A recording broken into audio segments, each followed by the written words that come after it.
a woman say Blasters of Ghana wama kwanto e World Cup 2026 no aba na wieye na enra yelusu 1-0 to Colombia and somebody and a place no e to jam sahene Jordan Ayew or in somebody and a to jam afe coach Carlos Queiroz also at in sembi to jam for team no hobeton sem and then pay the way forward for the team and say yebedin komo fie Kumase Asante Kotoko Accra has so folk 2 clubs in as searching for a coach among some ewaha yedebeba any other interesting stories a disafata out here and no pay yedinina ema World Cup details latest nina ewaha Mr. Eugene Poku striker head of sports for Promise Media what no say dada enti only able team no mekwa ba me ba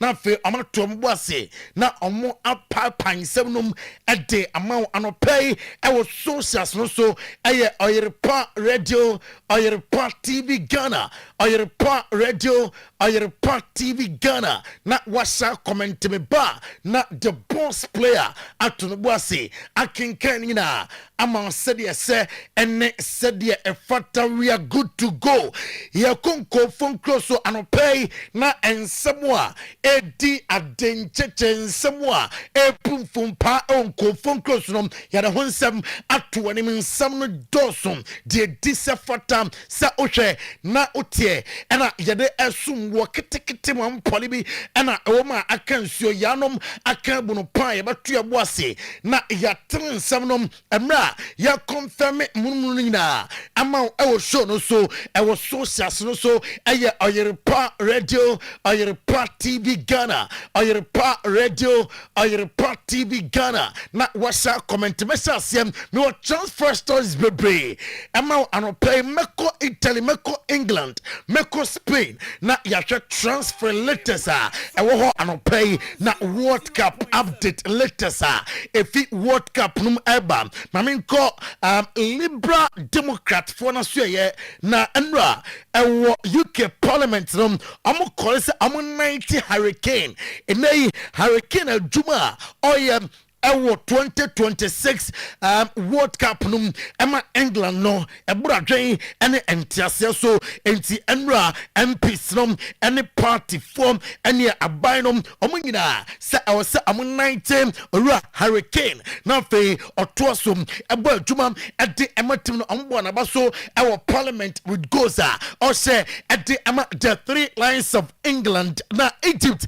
ebuku omu place in the World Cup last 16 wey aya abakusem ewo Egypt amo football mu onim say na edin until this World Cup and amunya amo first ever win ewo World Cup mum na amo to aso etime ekomo say amadu run of 16 na amo name Argentina and the boy mra Argentina edin kunim el Cape Verde so video nom at the screen so o bi and ano pay enti o dressing wa na ya nigisem ene Muhammad Salagali the Egyptian king and other players celebrating the victory na Mexico diametim HMSM and Central for what Mexico City home pese leaky England national team hotel location ahead of the run of 16 class na Mexico Central form and I say Central for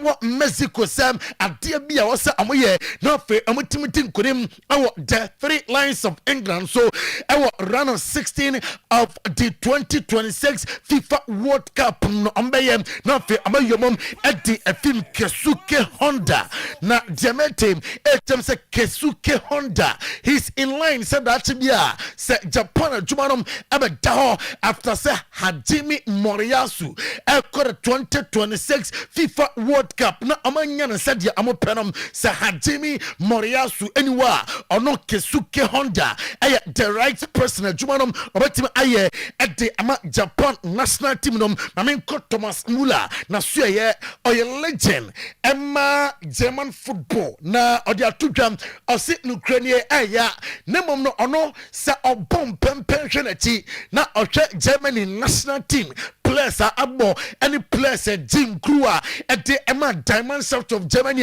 yana on first subon bebre and from mom playing players omusia kan Emma Diamond South of Germany or say I was some shots here na amotiti generation from na Gidie say the likes of Amiri nom the likes of Dennis Ondaf nom say omunya time at Nathaniel Brown no more amuso time nom ebetime adu hom na mom I shocked at the man say amatime afim our run of 32 of the World Cup now okon sem fufroma ma me fan to jam ya say okọ Tunisia's players in the ya homo attested banned substance aduane a omudie ewo Mexico kromonom nese bia bo apayo homo chem sa chef a oye aduane monom oma detaining bad substance ewo mu a onomu a untimi mobo ne ade nti England form eko Mexico City no man confirm am say womu a ade am chef na eko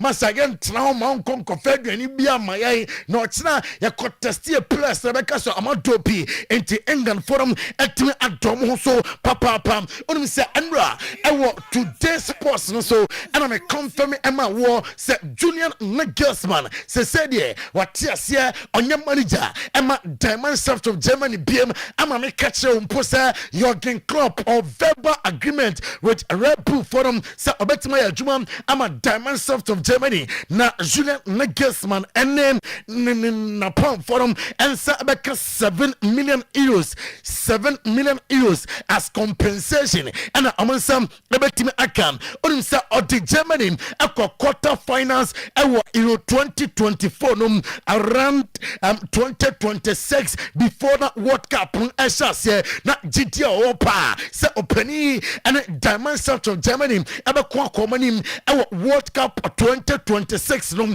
around 32 and amu efima ebusuam DF Binetra say amane supervisory board nom now say amane call no before from etime eba demete HSA Mexico and England ebeto jam our the famous Azteca Stadium busia sa game na nie deche anya niketwa metisem Reece James in contention say abastati ama the three lines of England emra womo bomb etia Mexico our run of 16 of the 2026 FIFA World Cup American police officer beam when say allegedly attempted say about Soto Egypt head coach Hossam Hassan na our Dallas and some PNC na Egyptian Football Federation say sansebnom amontra ho emanon konkonta kwa wombe hwehwe sansebnom na fe omahu enei police ni kra odi sebe sansem hunu no eno aya reporter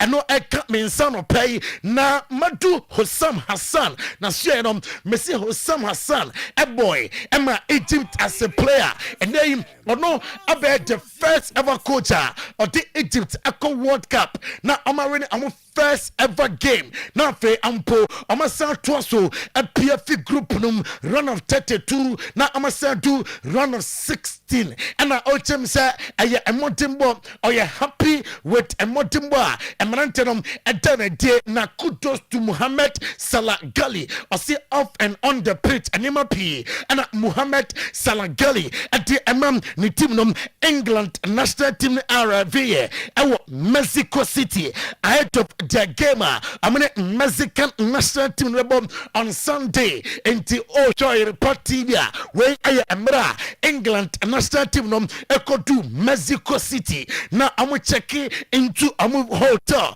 and that's what man for Jankwa now I'm a woman and ya dada now abusiam dozens of northeast venues no.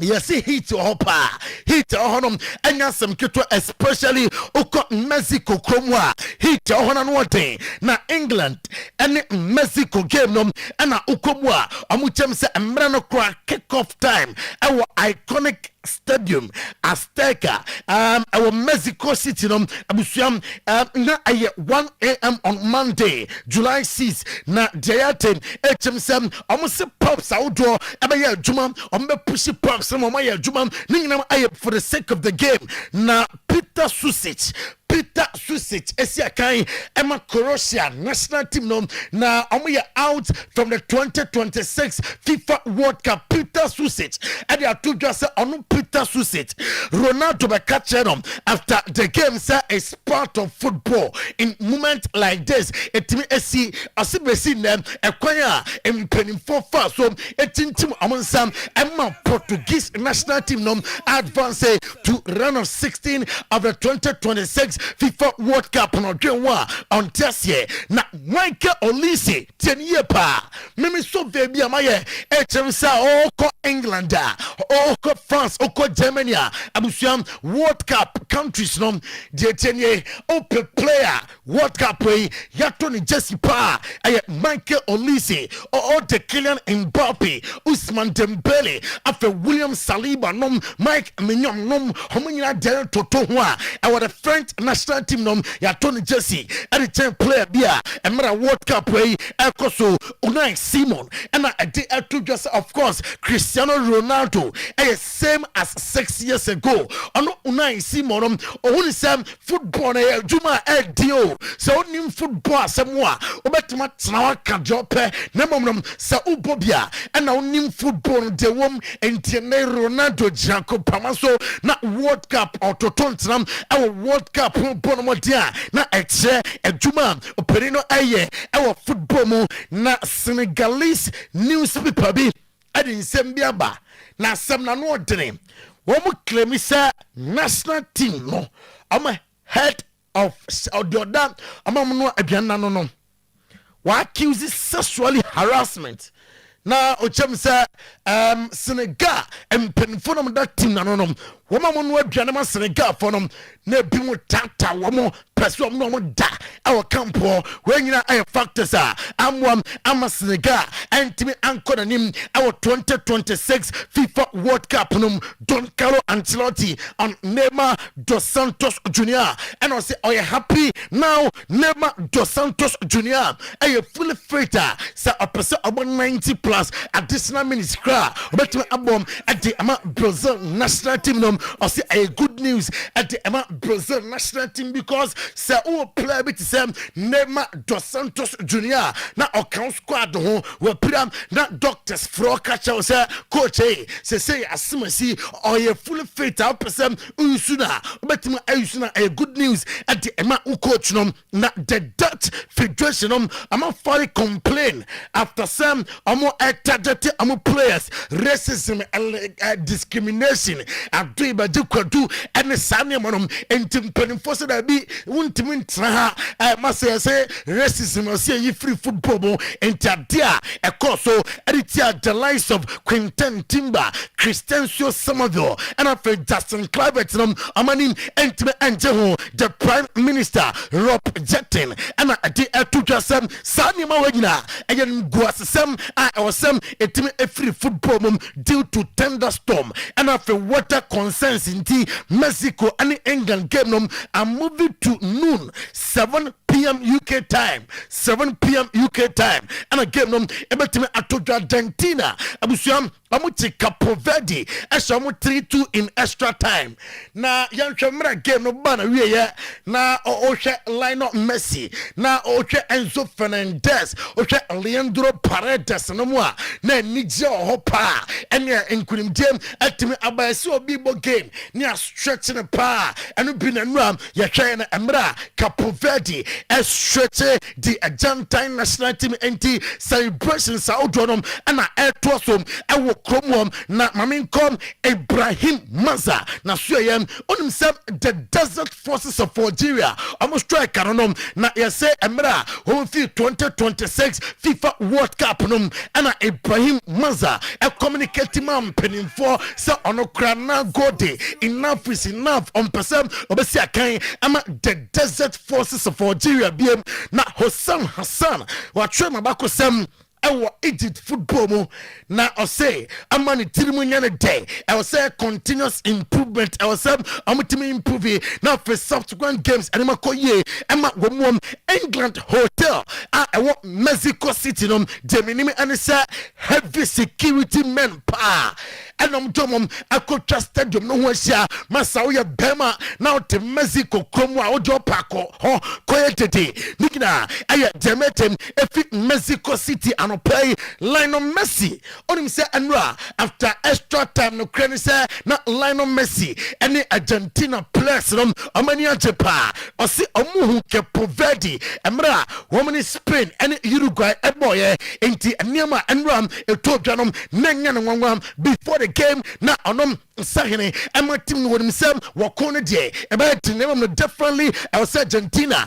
ɛtumi qualify Cape Verde manager Bubista ɛde atodwa sɛ hwɛ medical kasa na mo mbɛkasa no deɛ mɛka ne sɛ congratulations to me players no ɔse ɛnora ɔgyina bench hɔ na ɔhwɛ hawa Cape Verde manager no ɛbɔbɔ no with ɔma kuma ɔma hoɔden ɔma sweat ɔma mogya ne nyina no ɛkyerɛ sɛ ɔma commitment level na ɔsoro ofiri sɛ ɛnora deɛ na wɔ game no ɛna ɛtumi ɛbae no ɛno yɛ Cape Verde manager Bubista ne nsɛm a ɔde ɛtodwam ɛnɛ anɔpɛ yi now Maminko street celebration Kata amanfo Germany na uko Egypt kromwa amanya historic qualification for the round of 16 of the World Cup na way eye Cairo kromho na amanfo after that game no bana wie yo kawe nyina nkeno kebesi okroma na o hwe Cairo kromho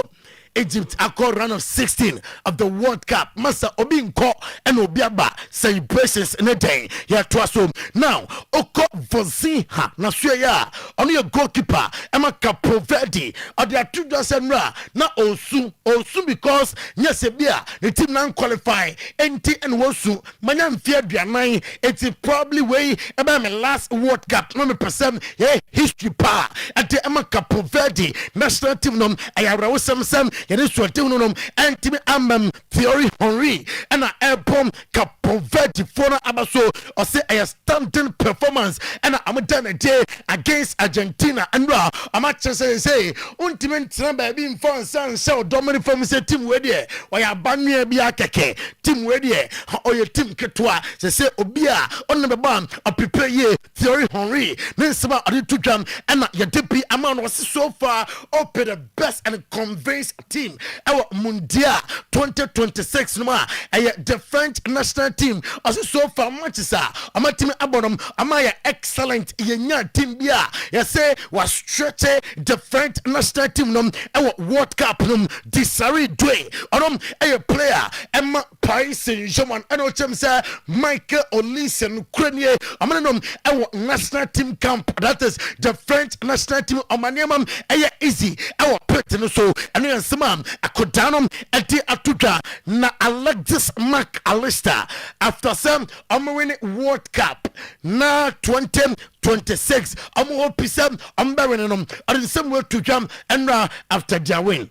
What is your favorite memory of Lionel Messi? He's a really good guy off the pitch. He's someone that you can speak about everything, and he's very open to it. But I'm a bit shy, so sometimes I don't wanna.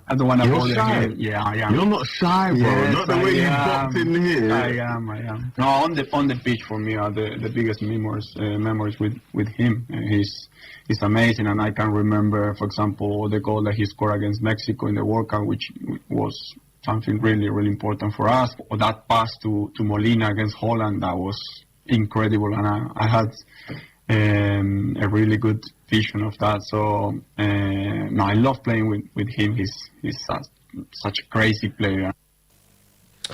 And the Mac Alexis Alistair. Yara mepe say minute Lionel Messi eba boom it sounds say incredible player na Egypt fans no amuko crazy as the Pharaohs advance to round of 16 of the 2026 FIFA World Cup. Acquire Egypt fans no far so a celebrity Chebimra.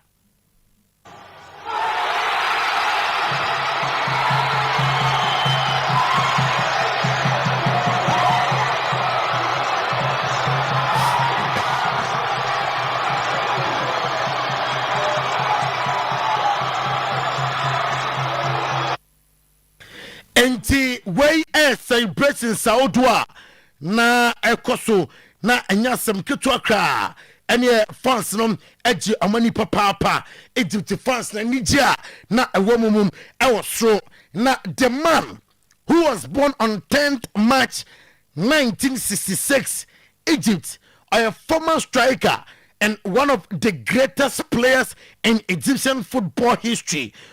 Egypt all-time leading international goal scorer with 69 goals in 177 appearances. About Ali, about Zamalek, about a host of other clubs are representing Egypt at the 1990 FIFA World Cup and multiple African Cup of Nations tournaments since 2024. Why coach at the Egypt national team in the day and Muhammad Hassan.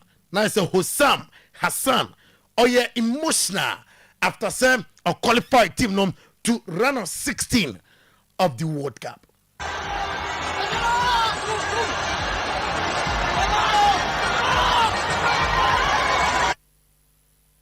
I know and someone if you know about TV na osu or tinisio pa Hossam Hassan no or tinisio 1990 na album as a player at the Pharaohs of Egypt and they were oba as a coach for the national team odomo ISA record na Muhammad Salah and Ekasam before that na Argentina and Capo Verde Moye and our lot of respect for Capo Verde and Argentina. Yente Mo Salah.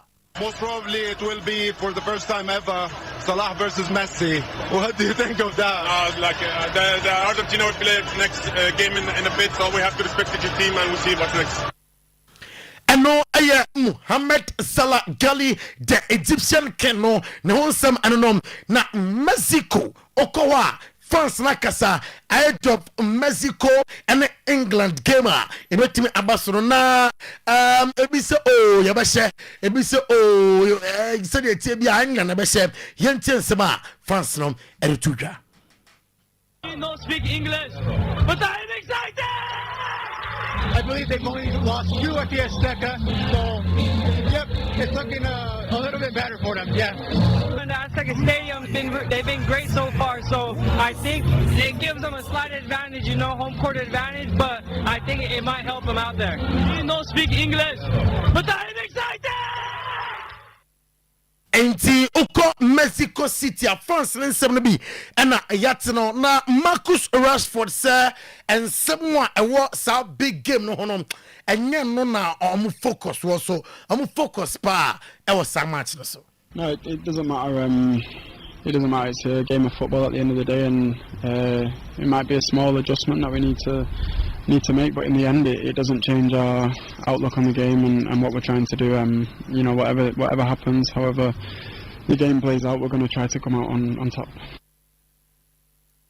Marcus Rashford nisema odia tuja yenye adwuma kakra ewo transfers num na ewo England Demeti Sesia and it's negotiations between Arsenal and Besiktas a breaking kakra ninginam and it's a sika Arsenal demanding afi Besiktas also for Leandro Trossard na yes Besiktas forum assign at the bid for from Abba and Yankupon Monday on the presenter Sabednum Ako Arsenal Asuye Arsenal determined say Bruno Guimaraes after some I'm the first bid echo na rejected bid na another bid besanko for Bruno Guimaraes on so money ba akotete Sandro Tonali ho you say akot Tottenham Spurs and definitely I was for Bruno Guimaraes way I am koma if he Arsenal suye etoja anopay with Arsenal no I say amania bre with event to start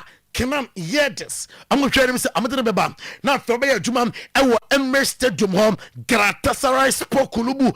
Yes, Amunya personal agreement with Martin Odegaard. Sa Amram, na Amesia Kai, Emma Galatasaray Poku Bobo Korum, and what he Oko Nathan Akasuya, confirmed. He say, Okusia Kai, I'm a Fenerbahce, Bobo Korum in 2026, 2027.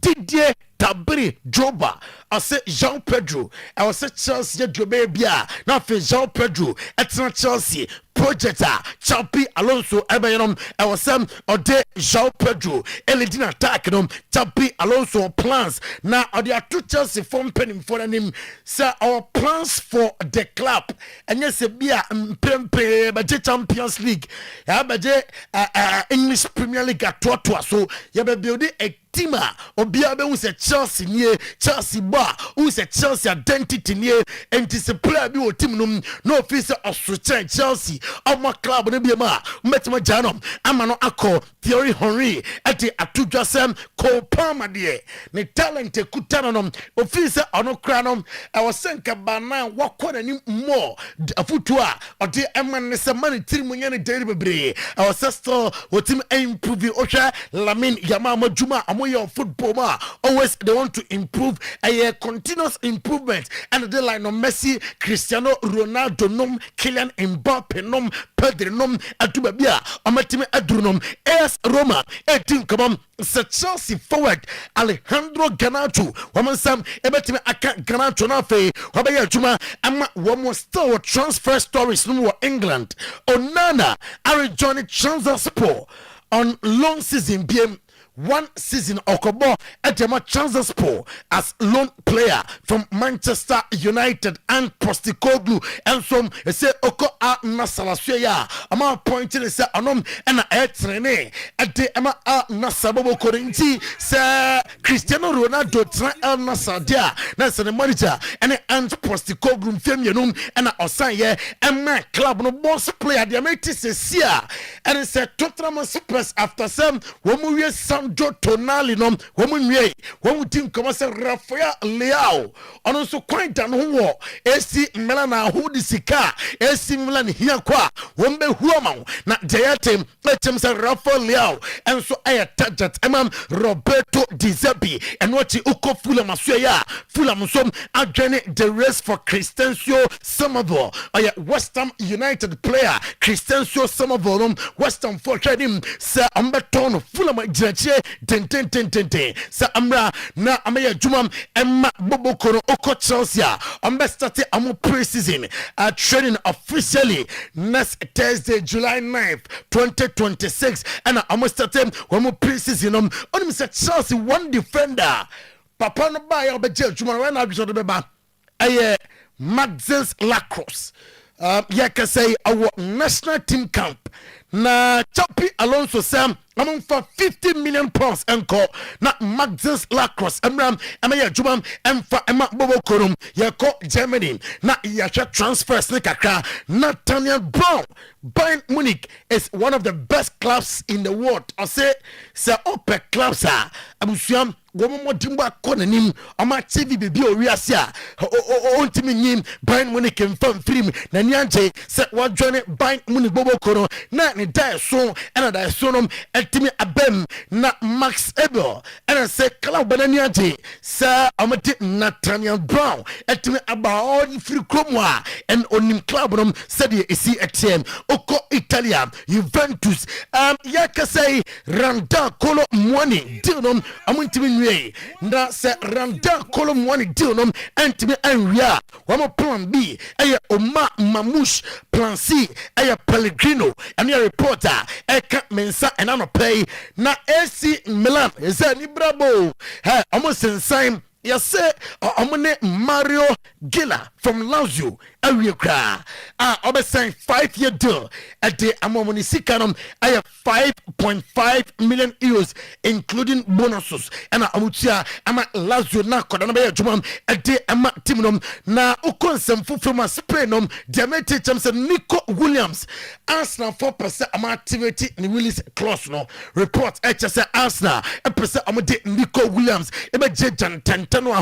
As manager na catch Arsenal putting for the last season ahead of Farmer Kodano na a pra and 70 obetili farm ewo Arsenal na oko Morton Junmat na once na ya Atletico Madrid ready say ombetua 45 million euros ama sport na fe boy no abaya juma ama womo FC Barcelona renew Christensen deal no for 2 years no mo chem say wamo at least 30% of the games our season wa on betima terminate contract na season aba na we Mark Bernard or say physically say I am strong and anima nyina ekoye at the amana o chem say we training fine bibia and so ehye at the Mark Bernard chem say we are happy say on a hands flick eya juma and amani so adunum and say yewe season na fe Champions League e come at the Barcelona acherom amatim atibi na fe nyama nyina akoye at the amatim no yansam a oko Mark Bernard na so ya ote atudwam and anopay Elliot Anderson finally boss was signed 5-year contract at the Manchester City, all bonuses and bibia obeje week £300,000 a week. £300,000 a week and Elliot Anderson mensa 18 aka here sansem no so to anim enne anopay na abusuam olisi no boss en koma eba hse yewie World Cup na medi ka be ka semi wa ha say owie World Cup na on buying form ebetim komo na men confirm say kodanom enko force a move from Bayern Munich say ampo obefi Bayern na on buying for be kwa on betrase no biaten ho ase ansampo na fi club no ma watimi afim Thibaut Courtois asem Belgium on be competing ye pa our 2026 FIFA World Cup no ye kasa sesia Trevor Chalobah ni agent our Milano sesia enkomo ekoso with Inter Milan personal terms enye issues ka common so etita ho sesa da chi biade na nye ya on be fanom amana be adwuma ede ama team no Federico Valverde say tension na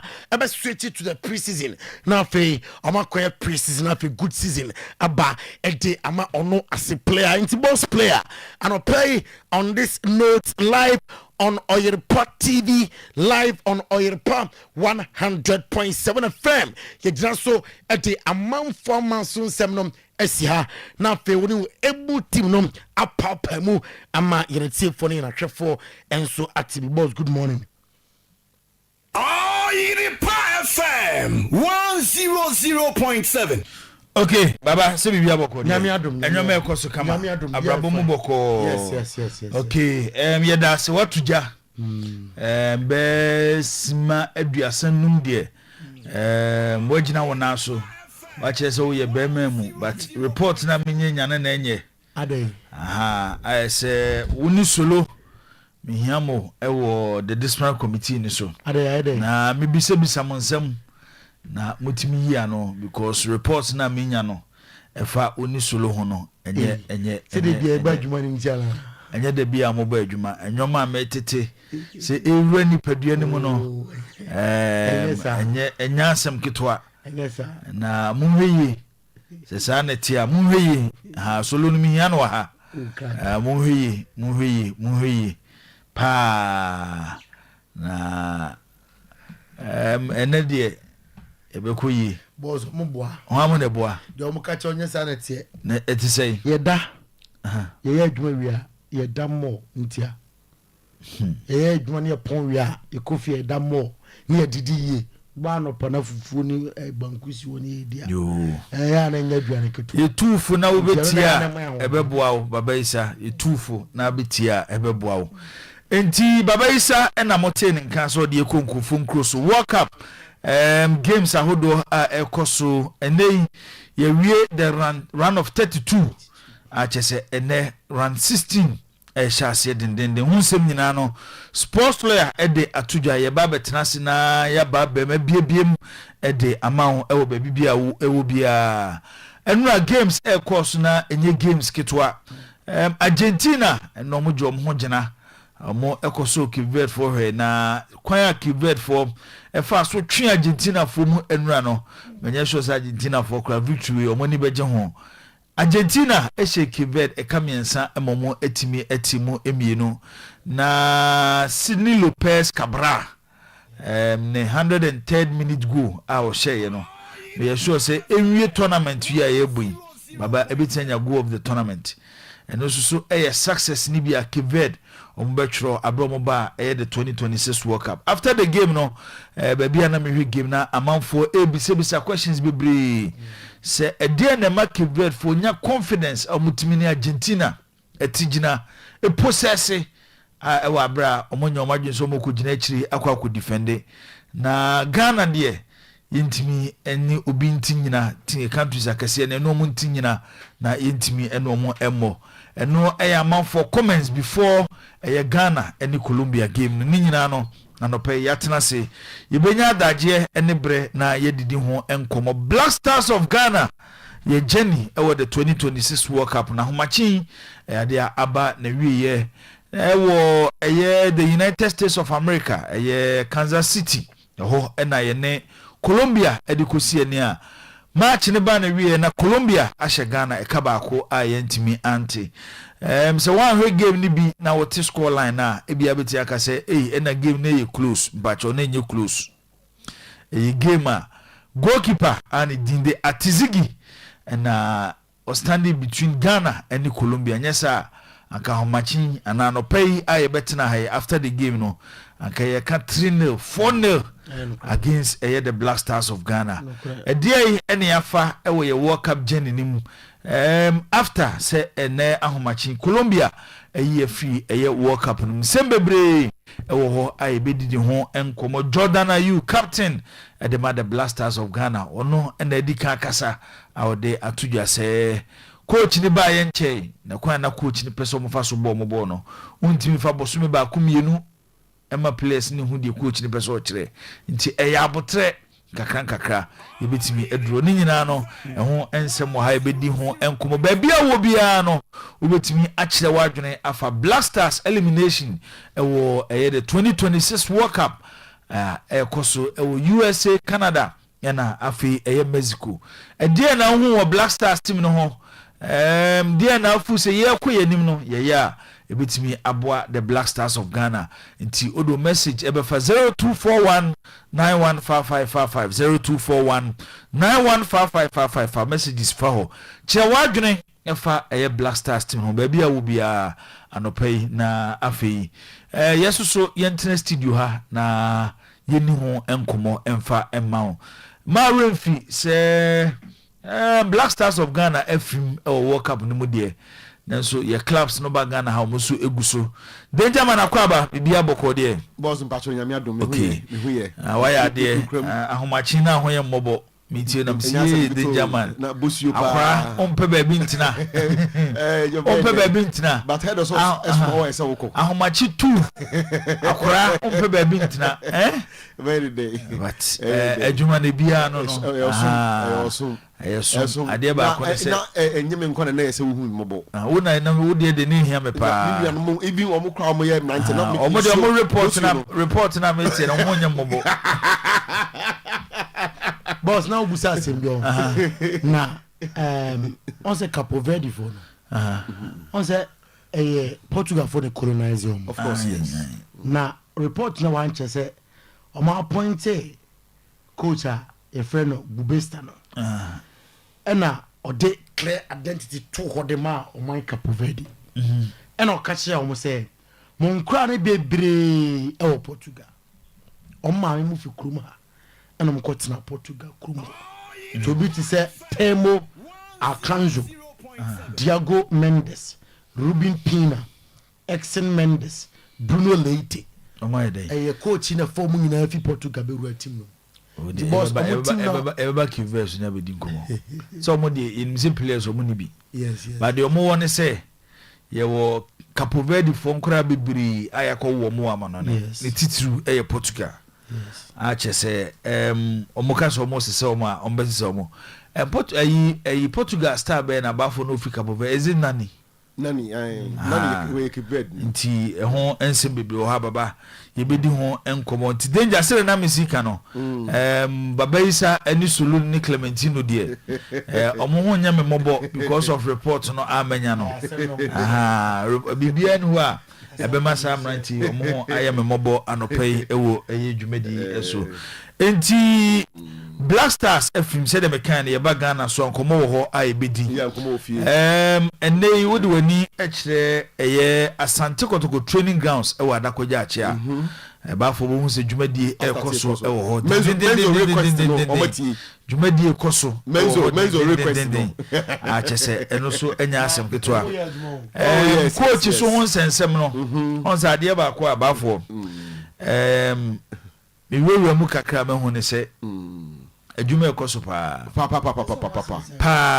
omo ye recruitment behind the scene omo guso ne clubs e di nkomo so te me chena se anyomo mu ye nyina no e bia o te ba bia obekasa na coach wei adena director of football and ono no sensan player oni players di nkomo na ho ne sa nyoma ni nyina coach sembu ho yo baba ni nyina omo wie bibia omo wie menya so South Africa me say coach nsem omo wie ntidi ekoso ni nyina no the coach is aware o ka ho bi and omo di sa adwuma ni nyina nti akasa ebeba abonten eno na sese no be se ehede ma omo siesie ai akasa omo ye pie so omo star no ba for so omo star no ye quite different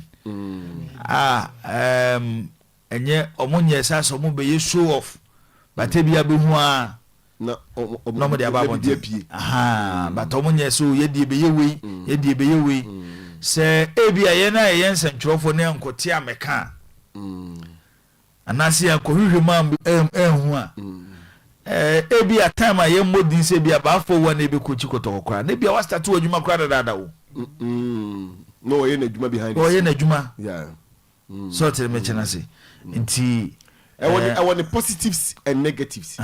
Positive side, they say, as of now, asumdie oho, no distraction, hula baloo, ne sano manmani hinano, ebe kwa kodebe bidin, then obibia oye biano, ne bakrono ukukrem na oye, ne kakra. She said ye di kankan no, na kwa say ye di obana shedem, and ye siesie no ho, ayfo na ye no e di akoma ayfukunu. Enti eno no e positive, at least no distraction, no hula baloo, both in the media space any other places no into omo na omo ye omo de obi kura agent for no on player agent near that they ask na making enfe from too much and say no man so omo abetra say I pick who they want to pick I'll be suit to omo project no and all the other administrative work omo ye and home kon be that is good, that is the positive side. The negative side of it and say you see football, it thrives on vibe, it thrives on friend saying for want of better way, mean say noise. That is why ye bobo bia ya na organizers no na mandatory say me coaches no any players no any media no nkasa ye pese ball ho nsem no e ba bonten supporters tibia ya na e de ani jeba e de hankeka ba e ma obia presse o mekwa hwe nia ye no anase de e koso no nti se du bi na se ase aye din a na ase it doesn't inspire confidence e ma ma na je se bi a ebredu se ye kobobo no ansa esa no a ase bre a wo de to nsa afre supporters wo momra no na aye say ye ni edi naso de to nsa afre so momra nti eno so no ya na ama ase akoda eyi kakra won say it is not for nothing ena odie you are well versed when it comes to the foreign game no it is not for nothing ena ya na omo ye what clubs near the adeno but we need a leak information be to test the pulse and to see how the supporters react to it bo hono ben se ne bia bi na asaya yi kaka ni nyina no ye build up excitement, ye build up enthusiasm send ye be ya by the time the real deal will come no we won't say people has been prepared for it and it's no more into okay you heard the other side you heard the other side the western world see do musi yo nyoma ye nyina no nyoma dudu omo ye na na ye ni je ho yes of course ba for ye hwe omo supporters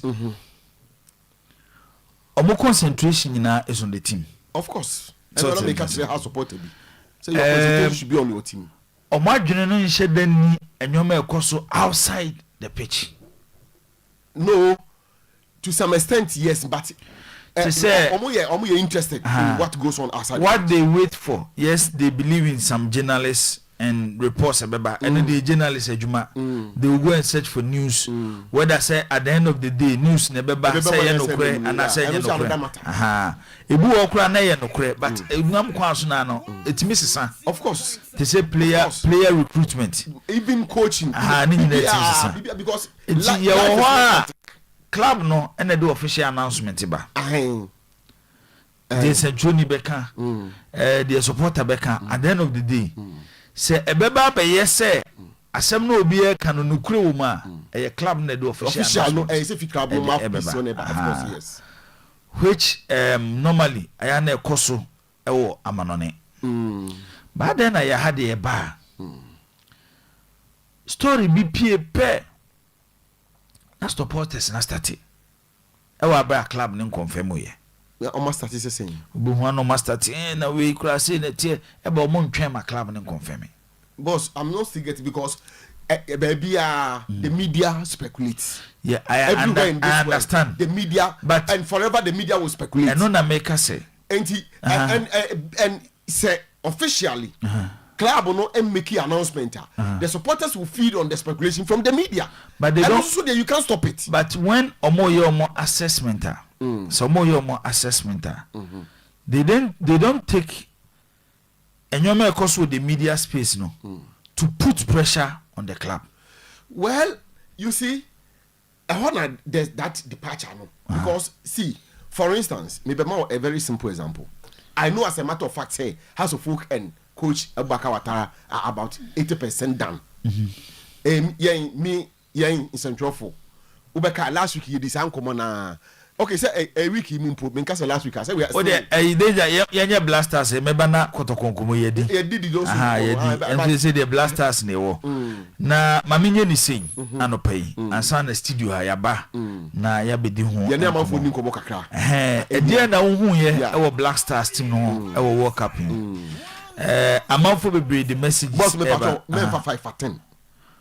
Ebe jina my Ghana phone kasa when enye wo frɛ na wo ba me din di say me kasa frɛ na wo sa ahomrane e dia na ho wo Black Stars team no at the World Cup ye kɔ yanim no ehia nsesa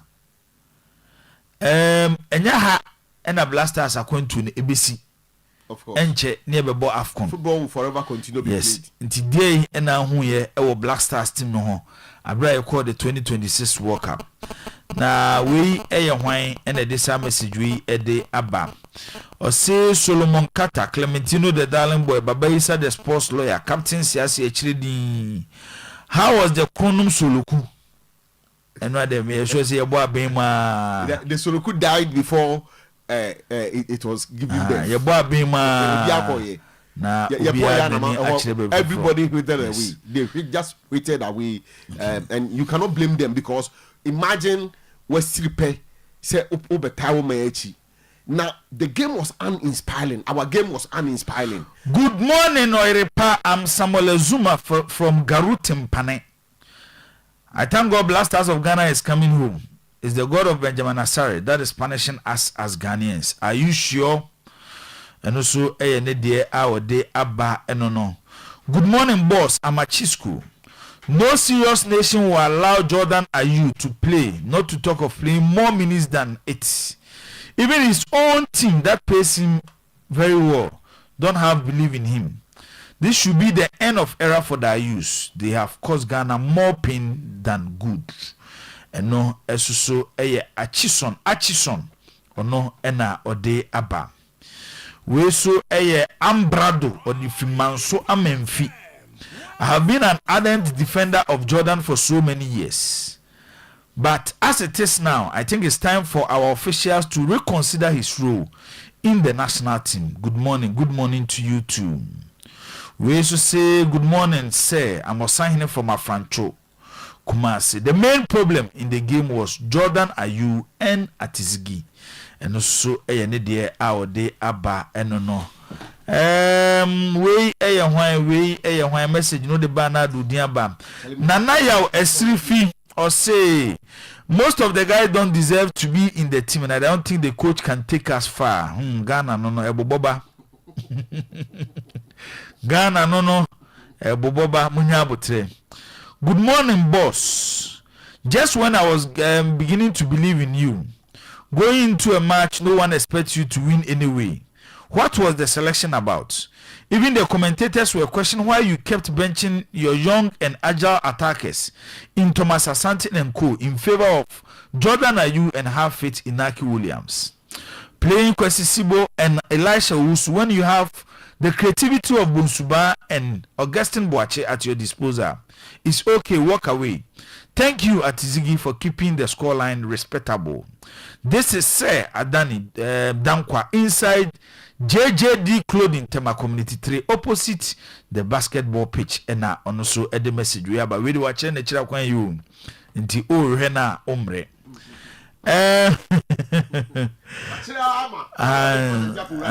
Otumuse na djuma na obo ho dawru. We so eye hwan. O say I blame Asare and his house of Juju out work at Ziggy big time. I'm not sure. Asa. Enye no kure. Why? Good morning, boss. From Robert Tebi of Etimetim Tebum. Please, I think Nyama kept too long on the bench. He has to be a starter. Also there our day Abba Anopay enono.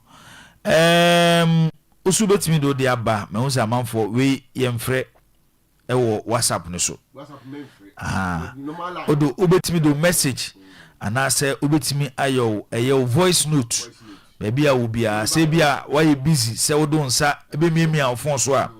Eno an say obeta fa wonsem ni nyina no ye voice note na fabra anopa ye wadaje bro 30 seconds emane mro 1 minute ni nyina no ode ba ebedi nkomo ye hyeda nya adaje edi blasters nkomo anopa yi na kamia ye say blasters no ye ko tournament na ye refi nyoma bebiri ye efrima na ya kaka nyoma nana ampuma ahwene o se boss Benjamin Sari okay ona edefa haba na menkan sa message yi say wow fakaba na obekan sa message no. Jordan Ayew as a captain is a bad decision. The guy lacks the charisma of his father and even his brother Ayew. He inspires nothing in the team. No Felix Donko na ode message yi ede abam. Asare was the one who was supposed to continue, but all change came from our supporters. I'm not Bongo or the free Abankrum and or this message Ede Abam. We used to say, good morning, boss and your crew. I'm Akwasia Prayer from Bohon. We defend too much, of which we still concede. A whole 90 minutes without a strike on target. We have got a lot of work to do, and some players should be eliminated from the team forever. Thank you. Thank you for your message this morning. My name is Frimpong from Seko Methodist. Why do they bench a JT from the first place? Ali Dusedu is not good at all. And also, no there our day Abba and no. Please, the authorities should maintain the coach Mark Tonto Eddie Fikumasi and a day Abba. Good morning, sir. Good morning. A free year. Please, I'm Otto from magazine. Our main problem is I'm the first one Edina Ameyu and Ode Atizigi account. We also say please allow striker to brief us more about the possibility of Coach Boadu second coming to us of Edruwa Yebeka Hwasem. Say there a blasters bread. We so why Mikel or you go into a crucial match with all your key men.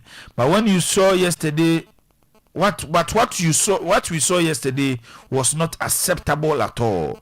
And also dear our day Abba enono mamenyi bako ewa ha enche na me baline also 0322494401 0322494771 ubetimi afre na also ede eye onsema wo ede fa Black Stars team no no ode atudwa ubodin a na de wasam ubodin kire ba bia wa na ode wasam ato aso nyenchia anopai enibirewum nyenchia asem enibirewum makua say Ghana sorry please okay akua nyina na enyoma ankoyi amfa amaye.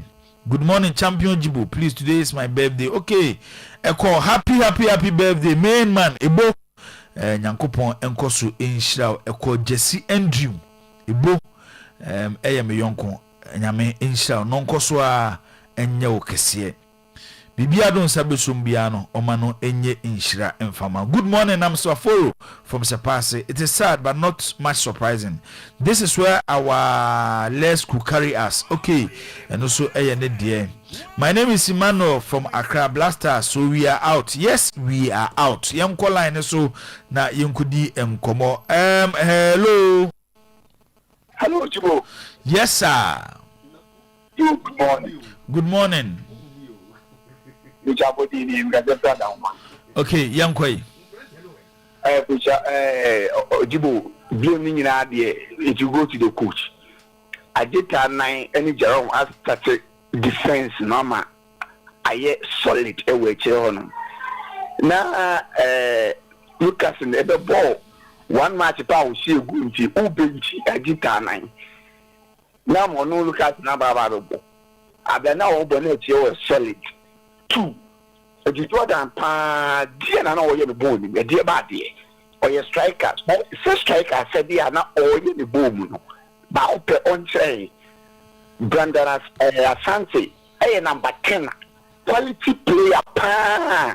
Okay, Panama, Chelsea Farbon or running defenders, not a map as my say. I did this in my number 10 week. You bent you when you want to open why am I when you get me team? So, yes, sir, Ghana, you must be, you see, I want to out on a day anymore. Now, I have a between the idea of Jama Mobi and I say, okay, that's it. Kaka, now Obisu MB. All right. Hello. Good morning, what are you? Good morning. Okay, Enoch Yanko. Yeah, I'm people out among about 90%. No, about time about 10%. And every nipa sanity, when you pass a mama, so 10% in the people can not ourselves. Every demonstration about some petition in why you match it. Okay, Ghana for one effect. Who can say in 2 minutes? But you say Panama 1-0. Now you could defend against England and England saying the Ghana Hanes saying team na ye. Say Cape team yom today. It is Ghana pioneer Argentina Besia. Name open play go to. And to me bad but she Cape for match amabo. It means Argentina 2. Yes sir. It you know many I say the team the next 2 years even send play defense squad no more kobo. I'm team bomb home 10. I'm on Bamba team now in 2006 and they about 2010 to 2014.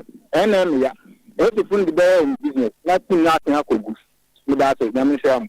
Okay, yes, yeah, that's it. Yeah, also. Yamfadi ono edi ho na afi okay mse course ne ba WhatsApp call so mo solo mo hwe na mo fa number na into screen so okay. Hello. Good morning. Good morning. The family getting watching. The pastor. I saw that free hand. That's a thing the same. About 3 billion about 4 billion so pahe ba. Let the tell you. Catch the blame. Yes, I can do coach abada. And I want just wa. The yes of Skaka on Pabra. Yani yeska. Your first Canberra. The boss of Oya de Obia, the city road, the Bopa. To scan the okay to over for the Canberra. Okay, yeah, that's it. Yentoaso.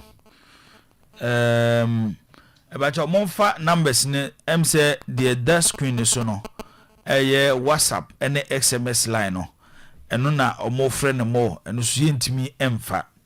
Nti omo on TV no say dodo na free edisi WhatsApp line so. But your number no mamo here on TV no 0322 494 401 0322 494 401 and 0322 494 771 number na yede efa SMS and WhatsApp ne de ofra yentimi emfa inti numbers ya me dia to 0322 494 401 and afi 0322 494 771 and one number ofra so I bitimi afa now so abekere wadwene yento so hello. Good morning. Good morning. Oyerepa ni o. Oyerepa ni. Me boy ka me hwe bi da. Ye frawo say o ka se free hen. Ye fra mi ma me ka se free ada dominance. Ye nkoi. Me da boy ka da na ya de mu yi TV intimate. Ite me de all na me bomb pa ze. Bibia be ko na protocol aba life. Na bibia be kama. Ime do ma filma mo me concentrate ye ko tokoro. Na ko tokoro life. Okay, yes, yeah, that's it. Yento so went me enyina so yanko the next caller. Hello. Hello. Yes, sir. Good morning. Morning. Okay, yanko. Where you? I think you give go no better no ya besam so mo bia kwa kasa na ayama den ku bajima so ya ma den ku ana ne ma anko ye no di asisi se be ya no aye no na gana na kasa ya nya de e ti start at pra ko me ya do ko yo ma kwa ya be okay yes yeah that's it yento so hello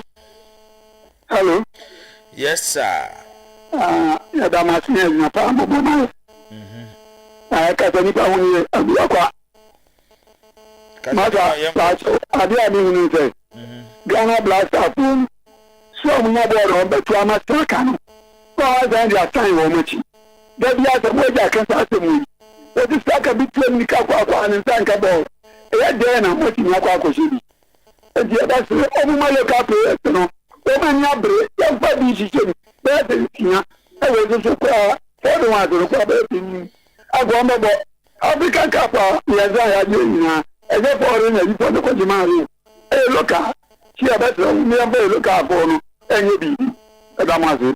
Okay, yes yeah that's it yento so hello yes sir Mr. Solomon Usu answer because Gambia number 1. Okay, yanko Mr. Solomon Usu answer Gambia number 1 yetiu. Very good. Okay. Men one na be han kete no be no ma ye coach no adetira on say Jordan we obi a say no na what den so ate speed so ate ni bia so ate oh ni say ka o man ka o de be nku aka fa no bra second half no na ko me ye di akra ma ye we na betum sa won na mu sa no TV ya no kwa na bo ate wan ko laptop park no so oh na Jordan abobo na sa dem de be nya pim bia so ha ni go aba e di na tam bia ne coach ndi mo te coach ya onim de nya de o no de wo say de keke. Okay yeah that's it yento so hello yes sir hello good morning yeah Mohammed Abubakar Sadiq ni mtakatifu sutu mo manjo Mohammed yanko Ntacha wadaruma before Ghana football be ye president ye ni kiro won ye president obeti mabuaye me pese mi bi sese answer no be banana we ran Ghana ye dahin ana Africa na ye dahin de ye dahin Africa ye dahin we ran ye dahin ono no once na we president no me sese we tini mbuaye ntino ye be mana akoso ba koso atiti ya kuma ti ya me dasi. Okay, yes, yeah, that's Mohammed from Sutum. Okay, hello. Yes, Abani man, next mama, why? No, I'm not sure from Gwanda. About what say? I'm not sure from Gwanda. Okay, I'm not sure, uncle. I mean, we say, let's see who you know be more, but I am my identical compared. Weapons, I say, I'm a white. Let's make it only. Honors with any quarter, Uncle Petro. Okay, yeah, that's it. You hear no mama. Hello.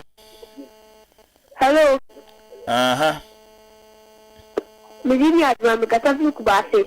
Ajua kubase yanko. Kakipa kopie. Kabachiro. Emisi ni ya medeba. Kezo kopie bachidi ya Tanka. Money fees Robert. Okay. Okay. De uhu ya no. Okay, ajoy da se pa yento aso. Hello. Hello. Yes sir. Adam Masakudi ni Midodu Jankuba. Sakudi yetiu. Yo mame mo abaso na kakra me pese mekanese me se credit wa me ense for we bi no we no ba ni mu bi ni support ni. Se wa me hu se we de akokra wu ni de abrewa di ade papa. Ni ko ti no so de enya de o monto ano so da. Na mo se dana fo eti we me de me meka da o. Timzia o he kebe ene Africa ya yi Senegal no mo bi mo se fa mo bi ma. You just said, I want 2 minutes. You the Ghana, you coach be a Ghana since I was here. We tried to want the difference in Kwade. Yeah, to me, you think to sub I do. Any Argentina and more Ghana, tiny boy ball. Somebody don't be a basketball Ghana and England. Somewhere, what is a 1 second to 96 minutes. You know, which is well, I would be a team now on the ball to be quite ready about the Biani. I can't touch him.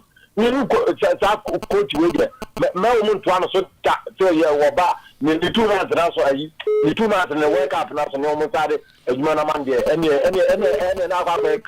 yeah, that's it. Hello. Okay, went to me and so must say Oyerepa TV. The Black Stars, the players did not play anything.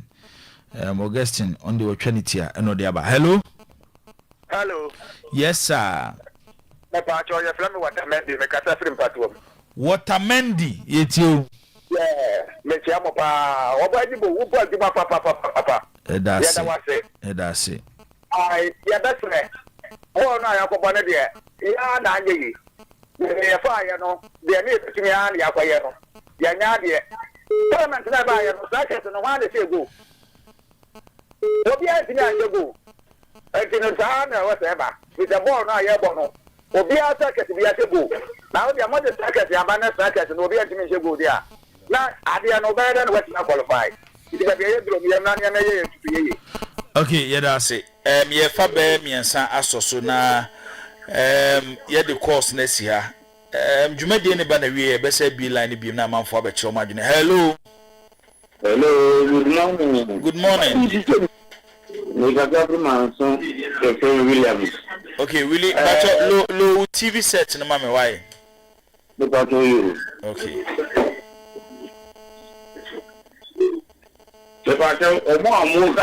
Ghana for anya de bon kolana anya de amunja de omugi kanu nipa ya o sai to fa na yeko o ba e den abaku na do wini ndi say o ma je ya enye kolana port me da mo asu. Okay, yes, yeah, that's it. Yen twaso. Hello. Hello. Hello. Hello. About your honey.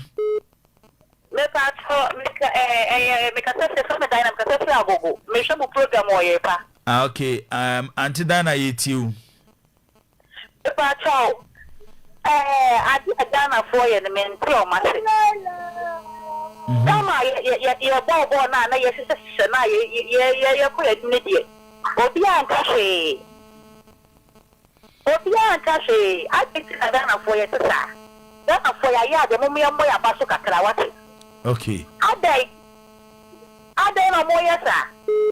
Between Ghana between Ghana for why and tell who's no more your mobile. Ghana, if you're looking up for your packet for 90 minutes, I'll go water. Auntie Dana, that's it. Nyabutre, Nyabutre. Colombia supporters who park and so. I look like the pressure, and I can more pressure. So, and together for a year, before me, about your year, be right. Auntie Dana, that's it from Agogo, Yentwasu. Hello. Hello. TV and radio in the Mewa, do not my wife.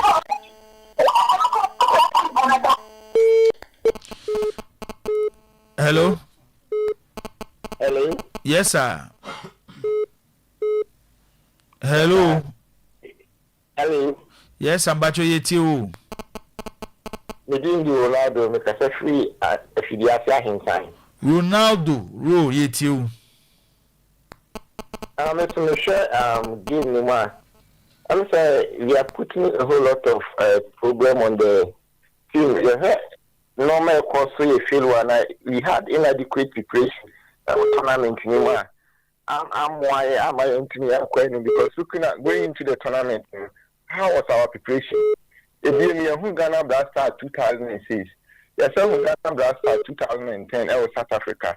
We saw how our players were playing on the field, and you're born in a create defensive for into me more offensive football. I think say coach there about the mindset me say you could game the man. You should interest in defend the game, Pitch one way on the other and put it stress on the team, Yeah, course but as a teacher with a member quite natural this years and so natural and essay on to the government or to the Ministry of Education on the courses of the filling of the Black Stars and possible effect on the economy of Ghana and suggest the possible solution. Who you teacher ni? But what are they way? And he said GHS. Okay, Oche GHS. Yeah, so yeah, him.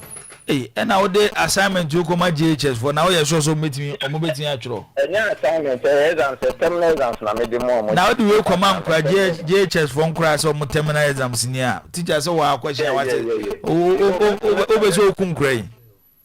Let's understand script in the exams. We are there okay you be teases. Obi teases as now can wahano. Me say a year wo kan ho asem you be thesis obi a wako university ni project work e mo asem na wo kan o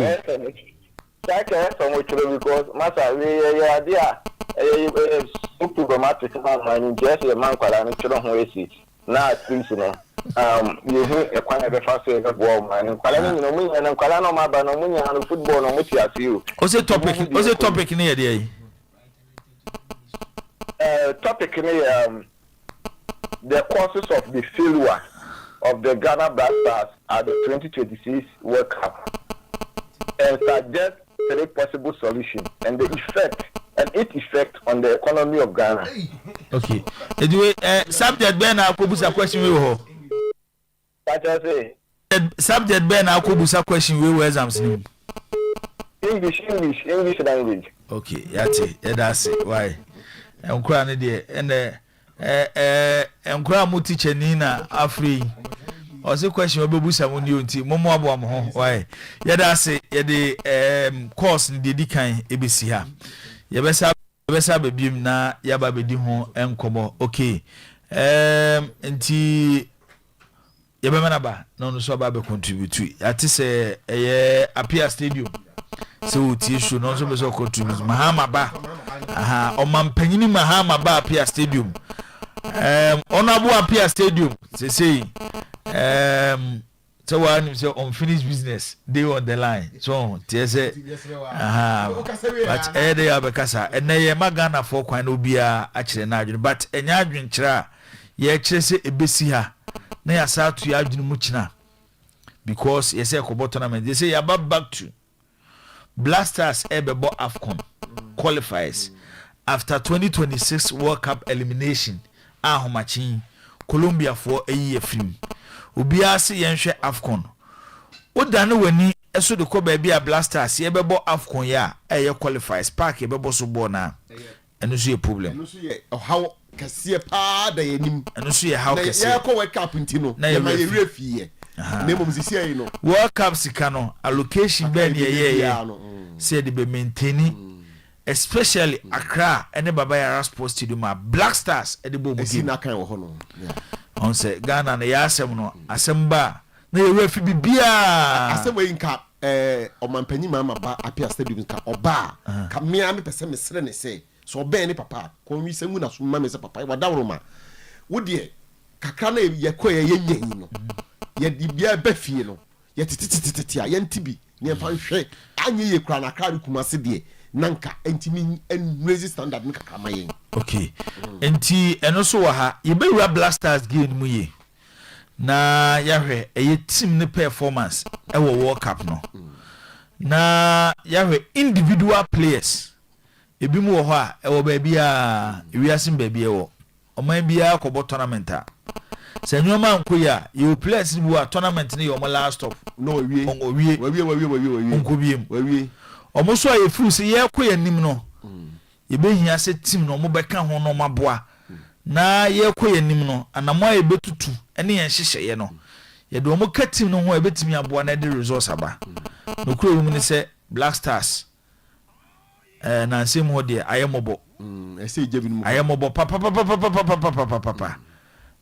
enyoma nkoyi na ade ba ko a e ma World Cup ye de kata Black Stars bibia so enye first game in Panama boy no e draw na in England nya but nukure nie se otna se pa se wo asesi team na enyoma nye na bi team nenye enyoma nye o team no dey say enyoma nye but tickling ourselves and we're laughing say the betimi akwa no ene eduro kura aburo ya ho odin so okfa ya mpa ya ho odin a kanye ba bi esi eduru ni boss we dey wadaroma okay say enra me be enra no na be gina won chen udi nkomo bi camp nkomo bi no me so wadaroma me say we dey waso da fom say Brandon de no wate ka omye ni match nkomo nwi na ka kire no aba say entitie no na yen famra e dey be ba no so ba ni match nkomo nwi de ntia Brandon Thomas Asante amobi no ese ye be hwetim no e dey na ese ye World Cup na kumdi ni siye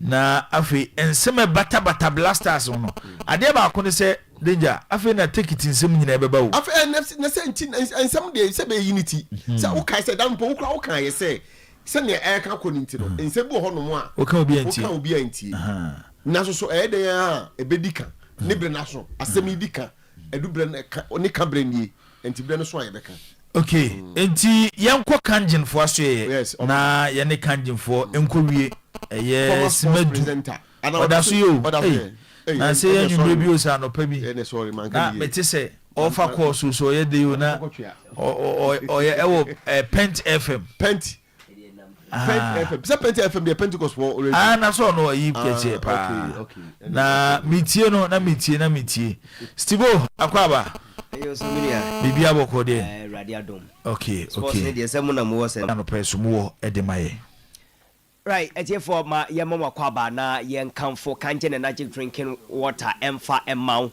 na anopedie yenim se Ghana new bia na esre especially wa we football lover no enya dia wo sere nanso set bia no ye be di sese usuamu kwa kokora na wutia to peso afa na ye den ya obefi obedidi sa na tie enti no se Black Stars a share se Black Stars an share whatever be the case insu aye nom de e be koso nom because me gidi sa no pe cross sorry e wedi kan nom bi dada san se enu kwa so twema su kom de o ansa na wanom insuo abrebia no e was insuo do so oni pedua no timi keep the body hydrated na etimi na pomode no etimi sipi na esita insuo we enye duro na so insuo etimi active say duro depending on insuko a wonom ene kwan a wofa so a wonom no enche ene ba be kire se ensudodo ade chibi a wosa wonom no ejina oni pedua na mu duro so anye hwe kra na wosa wo hwe na otimi calculate na otimi num ensudodo se na be ya be hydrated ene ye hwe ensuo a ye nom ene aye onipa odompe emu apomoden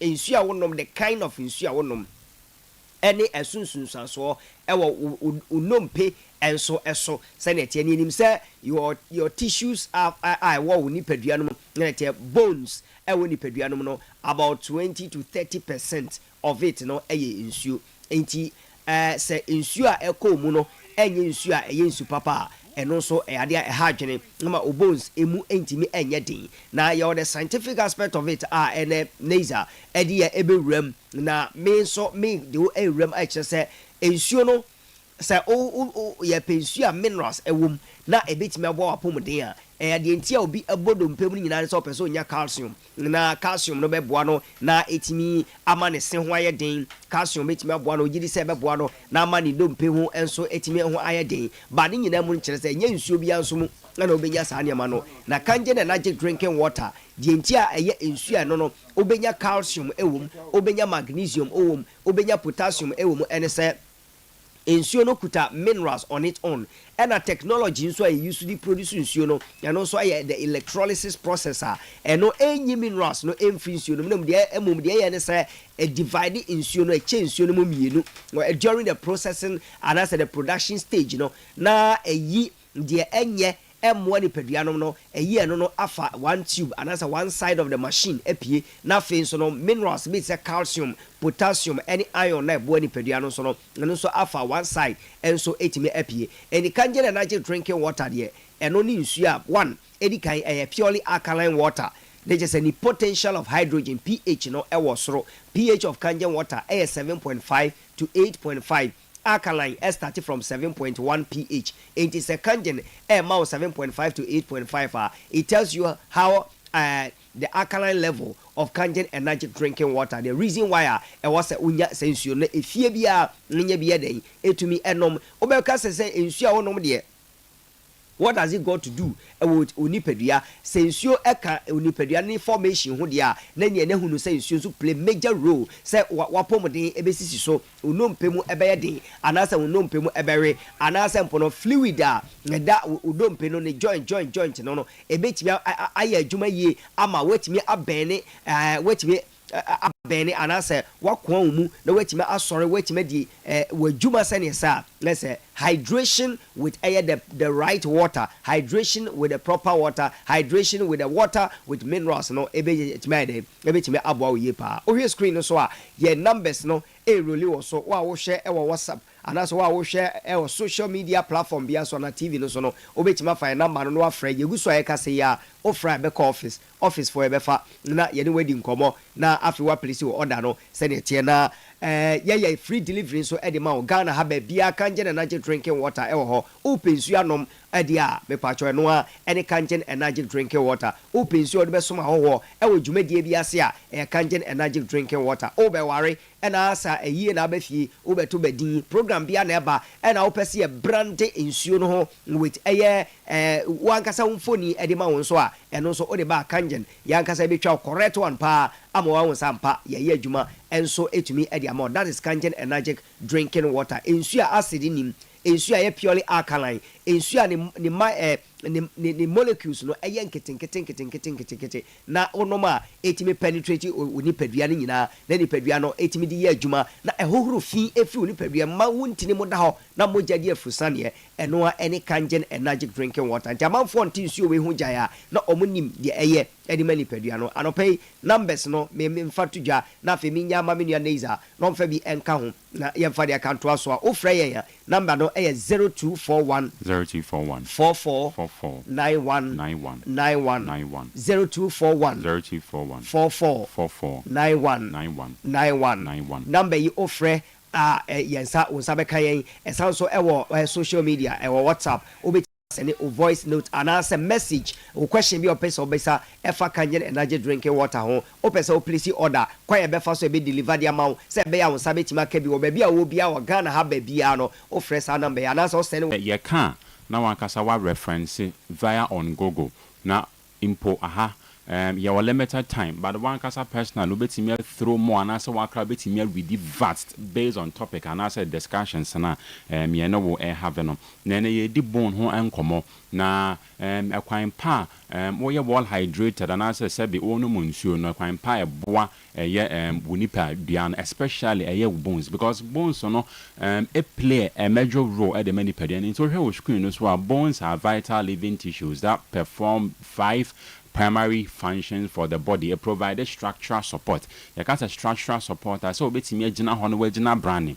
Now one thing to na idea say bone play an integral role. A facilitate movement. So betimi anante a fair protect internal organs. Now fair produce blood cells. Now fair store essential energies and as essential minerals and fats for you winipediano. Now storing and releasing of some minerals and some minerals no cry again. Unso na onom de bia ye ka so hwe wo say pure alkaline in nature na nso bia ye pure alkaline in nature na ye refine bia ya source bia na ade say calcium potassium phosphorus na onom na ade say work to facilitate even the bone of your teeth enyo eno nko a unom pe anasa wo ka say ni nyina eboa in that man ntia na wakai na washa no so nti earlier said ye kan and these are the 5 basic functions of the bones already ye di kind wa have this discussion and support facilitate a shape and as a movement. Yedi kan ama wati ase dada sanso na afei yesi se ni pa obetimi anante ni nyina ye kasa no ana se bones no in a disadjumedian. Intimanum so be akaka. The more now, acid equinipedian, we are 10 be a friend is a metabolic acidosis. Like as a winipedian, too much of an acidious content. I dare say you'll have a brainipedian, and you come watch I said time so that's number. Doctor to work come at us, I say, baby, any honor alkaline, why, ya rebit matina hon into way. No screen so na so no screen so na a classical example of bone and I get deprived of these basic nutrients phosphorus, calcium and potassium. It's the first one indicator one who say bone ye unhealthy bone. Second one is a bone asha say the ben a bubu asha say a ye breastbone. It is a bone asha say a swan one then some air bafoma bone say easily and she won't be a honoma and I say asha say be a honoma ka be won sen ka wan shada and hwase gidigidi ba bi ke to a won setime ma on kase ne the ben ebu. You what your friend is say muscle cramps. Ubon so wo honoma oti yaw pa wo wonipedim especially ubon senem. And snap bon say on hwe honom obi amfa bibia nya the ben embo. So these are some of the syndicate. We are friend say osteoporosis. And no yare and as a condition related to bone disease. Intimate na hon na menu mu nsuo bi akeke na menya these problems. So why wonipedian bo abronom can't energy drinking water but to facilitate anima we nyina. O screen no so uhu enaya esi from na ya tro synovial fluid. Ya kasa synovial fluid e de ade. Ansa na synovial fluid ne be well maintained e wo wonipadua nimu no. I was so we more hydrated and play basic function e wo eye wonipadua nimu. Ya see e thick slippery liquid a ye hu no the cavities of your movable joint. The cavities of your movable joints e ye de. I dey say o nine esi from no new na kasa kotogena kasa a movable cavity. Baby a joint will be a wonipedia no be a movable cavity. Near say sa fluid way I dare say a lubricate a bones ne kasa lubrication send your one anti obetia making movements and be cause fracture.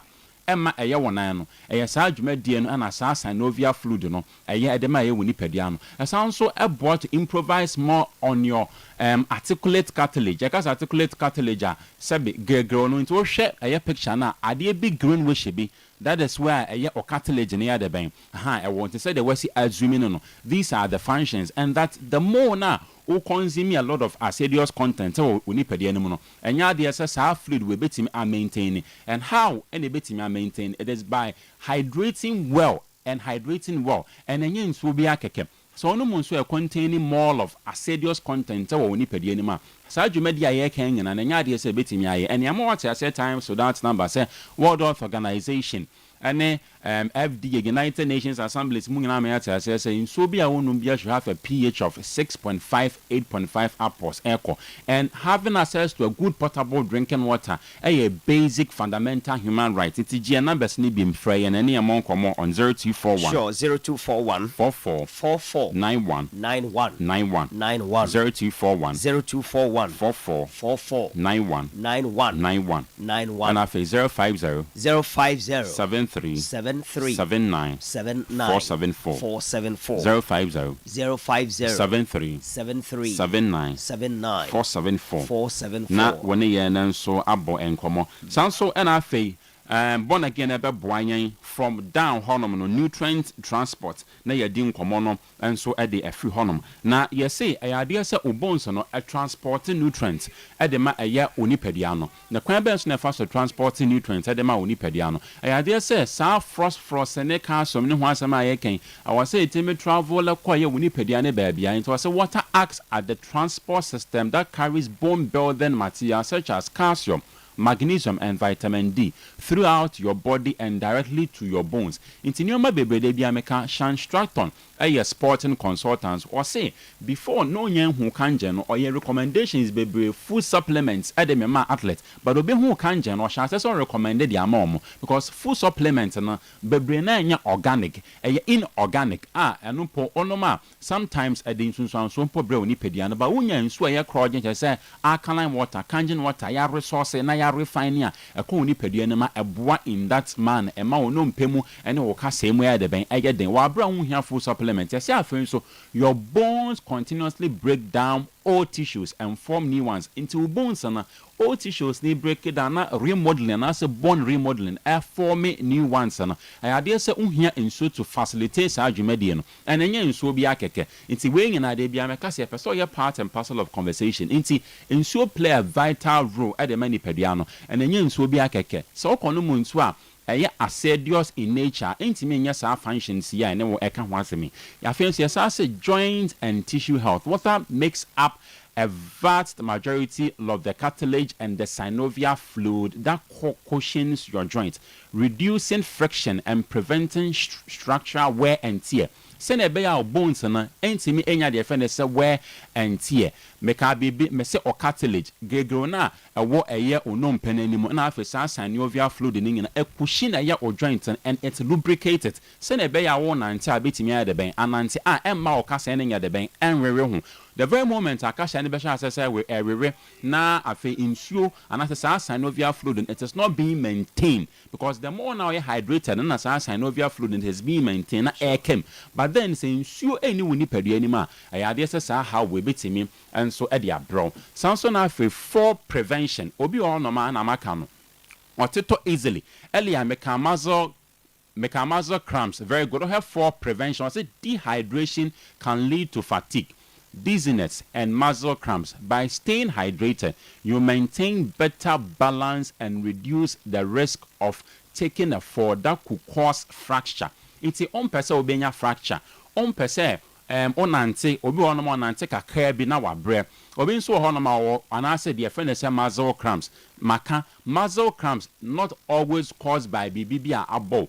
Obetimi asori anopa na so nam ho no ma wote ya pa wo nipedi mu se ubons ni mu aya wo ya by then obi anfa ahwembo ebi pokura ontinya de ben entoy ade se onya wo hydrated into the bia kase ensu akwa nipedi ani mu no eni kwan se ye ensu obi akeke and men no ensu obi a ene ede sa ha we ni tunsun so we nyina de be bro o no ma choose brand a ebe boaw brand a alkaline in nature kwa ben so na be fa so be unso na onom na alkaline in nature wan kasa betimi the pH tester ankasa atteste wo hwe nso ne gu glass mo anasa bibia pese o hwe gu mu bia pH tester obenya bia to ba bia to nsuo bia se nsuo no purple anasa purple ema wahu say anase deep green ema wahu deep blue ema wahu say ampa pure alkaline in nature say shase ema yellowish in nature not as one say nsuo no no kra ade say acid it is synovial fluid na ka ho asem no what it does for lubrication functions like oil in an engine keeping the joint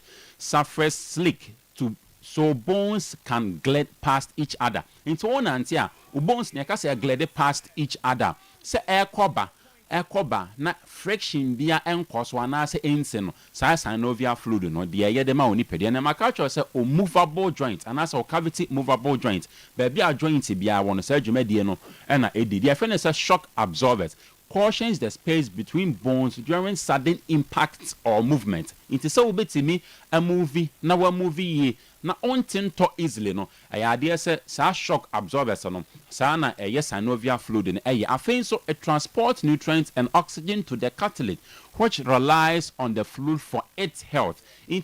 Imagine say unni sa we nyina wo wo nipadua ni mu and by result of say onum ensu a emmoa no ayade say e de how ebe brogie numbers finally fry and any among common on 0241 44 91 0241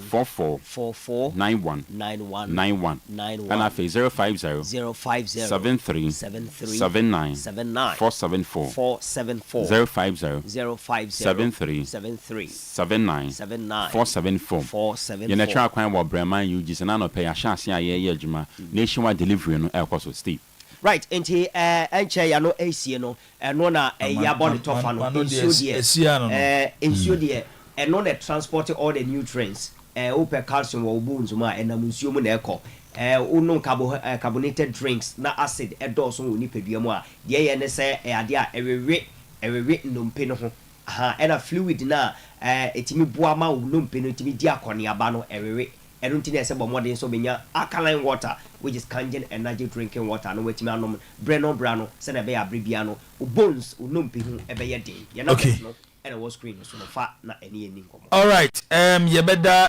Steve ani yima ase sa no pay omabedi ye kangen hu nkomo ede akire nsu a onuma ekoni paduanim eboa esa eye enyo yarwa wodo esa aboa ema ni paduane etimi tumpon eye kangen Magic drinking water ɛna no pay yetimi edi ho enkomo no dwumadie no ɛto aso se Obed atenase saa so ɛna Dangerman bafo waso no watenenka ayebeto aso na yedi enkomo dodo na no ebefa eye World Cup ekoso ewo USA Canada ɛna afi Mexico round of 32 akogu sesei ye round 16 eno na yebehwe 32 no games ekoso enra chese eye Egypt eso enyomo first qualification Egypt kwa the stage bi ebeku bi record momo omabenyomo first win at the World Cup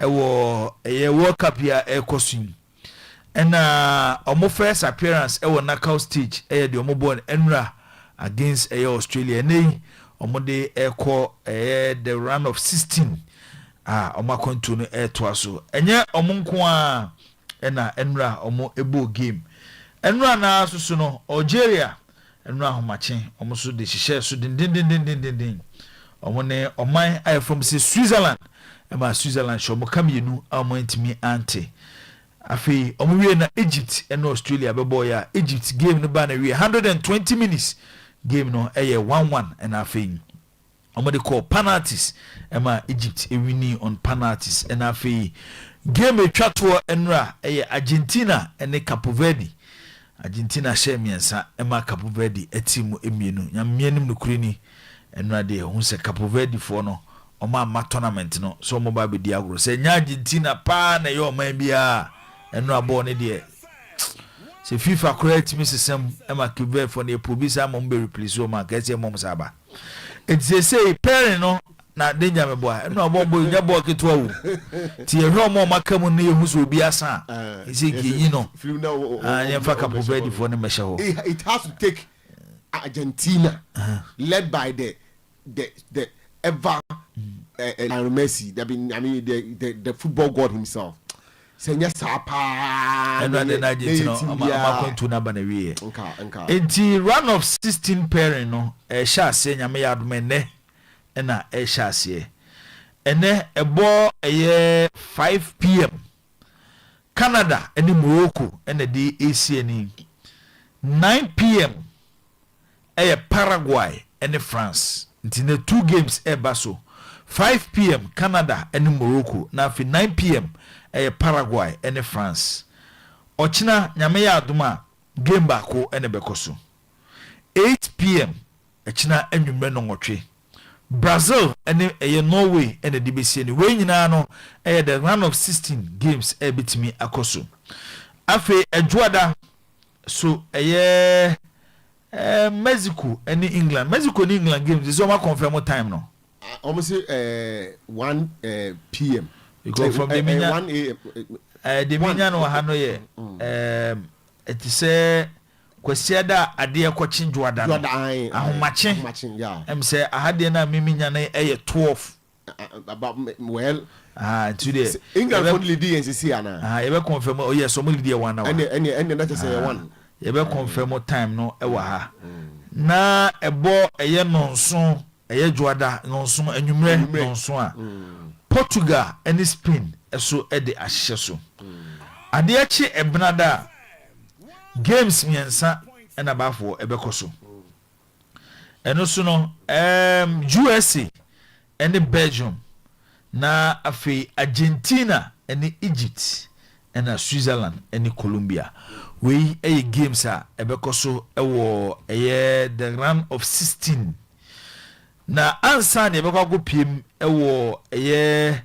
the quarter finals no the winner of France and Paraguay ebe share the winner of Canada and Morocco. Wow, that would be a fixture. Portugal and Spain the obe winning no ebe share US and Belgium winner no. Brazil and Norway winner ebe share Mexico and England winner. Na afi Argentina and Egypt winner no so be share the obe winning between Switzerland and Colombia. Eno so de wo eno no nti yemre na yendi enra games no ho enkomo ansa na enya adaje ewura Ghana ye game e course so abra Colombia enra hye ye kabako a yɛntimi ante ti sɛ wobɛt mame ɛntie wei yɛnhwɛ nnora games ne kakra na afei yɛnyɛ no kakrakra ɛmfa mɛwura ɛyɛ Ghana game no yɛbɔ mmɔden sɛ yɛbɛkɔ line no so na yɛkɔdi nkɔmmɔ so kakra ɛde afa Ghana game no a ɛnora yɛne ɛyɛ Colombia ɛbɔɔyɛ no yɛnkɔyi. Well, interesting. And African countries, not 3 and an age in our corner. And me no bomb more than Baku de Begun when the master pa. The about the Begun when the master no has a my back on. Now, oh, now they know you're going master. And now, boy, Papa Benny, boy. And now, Bob Bassa, boy. I'm a nipa sorry, how much 130 chas in many panda. Tenasi bobo we born ki gusu born be sine krank in shego bob si sabre krank born intimi shape ma se ni pan na se man no ankofo anda okruma paajibo enya asam keto then manfo anzamanfo so tete abontin o na bosuo ne se bogun kofo anya nya asam keto ojibo na mo tira na mo toto papa so se ya obi abechene de o de se e baso jibo yembo kevera baso and Kivert phone showed at DB. Say the one that is down, fear no fall. And I mean, here pass and could be cast as some good blasters for us. So what that form I won't should have only I hear say Nipper that form was I hear see beam. A form one another. And that was the spirit na Kivert the ball against Argentina. Say Oshe game now. Let's start it off by giving credit to Abrantef and Lisandro Martinez for that incisive cross-field passer Ujie Mudema Lionel Messi. And Jibo, when that goal no by the whole idea was that any Asemo Baba took Cape Verde because when Argentina started so ball, na Messi enya an early goal. And by default, born in court menene graphics non-fa how the Argentina go ne by no on-fa and to screen so mame. Jibo, Cape Verde has set up in their usual template. Usual template in here, having almost all their players in defense. In so here picture here that screen so Ubenya all the 11 players of Cape Verde. Some more their final third. Plus keeper, defenders in another keeper count. So at this point, so here Cape Verde in Spain, Cape Verde in Uruguay. This is how they play. Among your margins are born or move baby. Let's stay back. What the old ball. Yeah, the home budget. Yeah, be close to spaces. But this pass was intelligent. And the movement of Lionel Messi on the blind side of the defender. Now and that was the beginning of the process.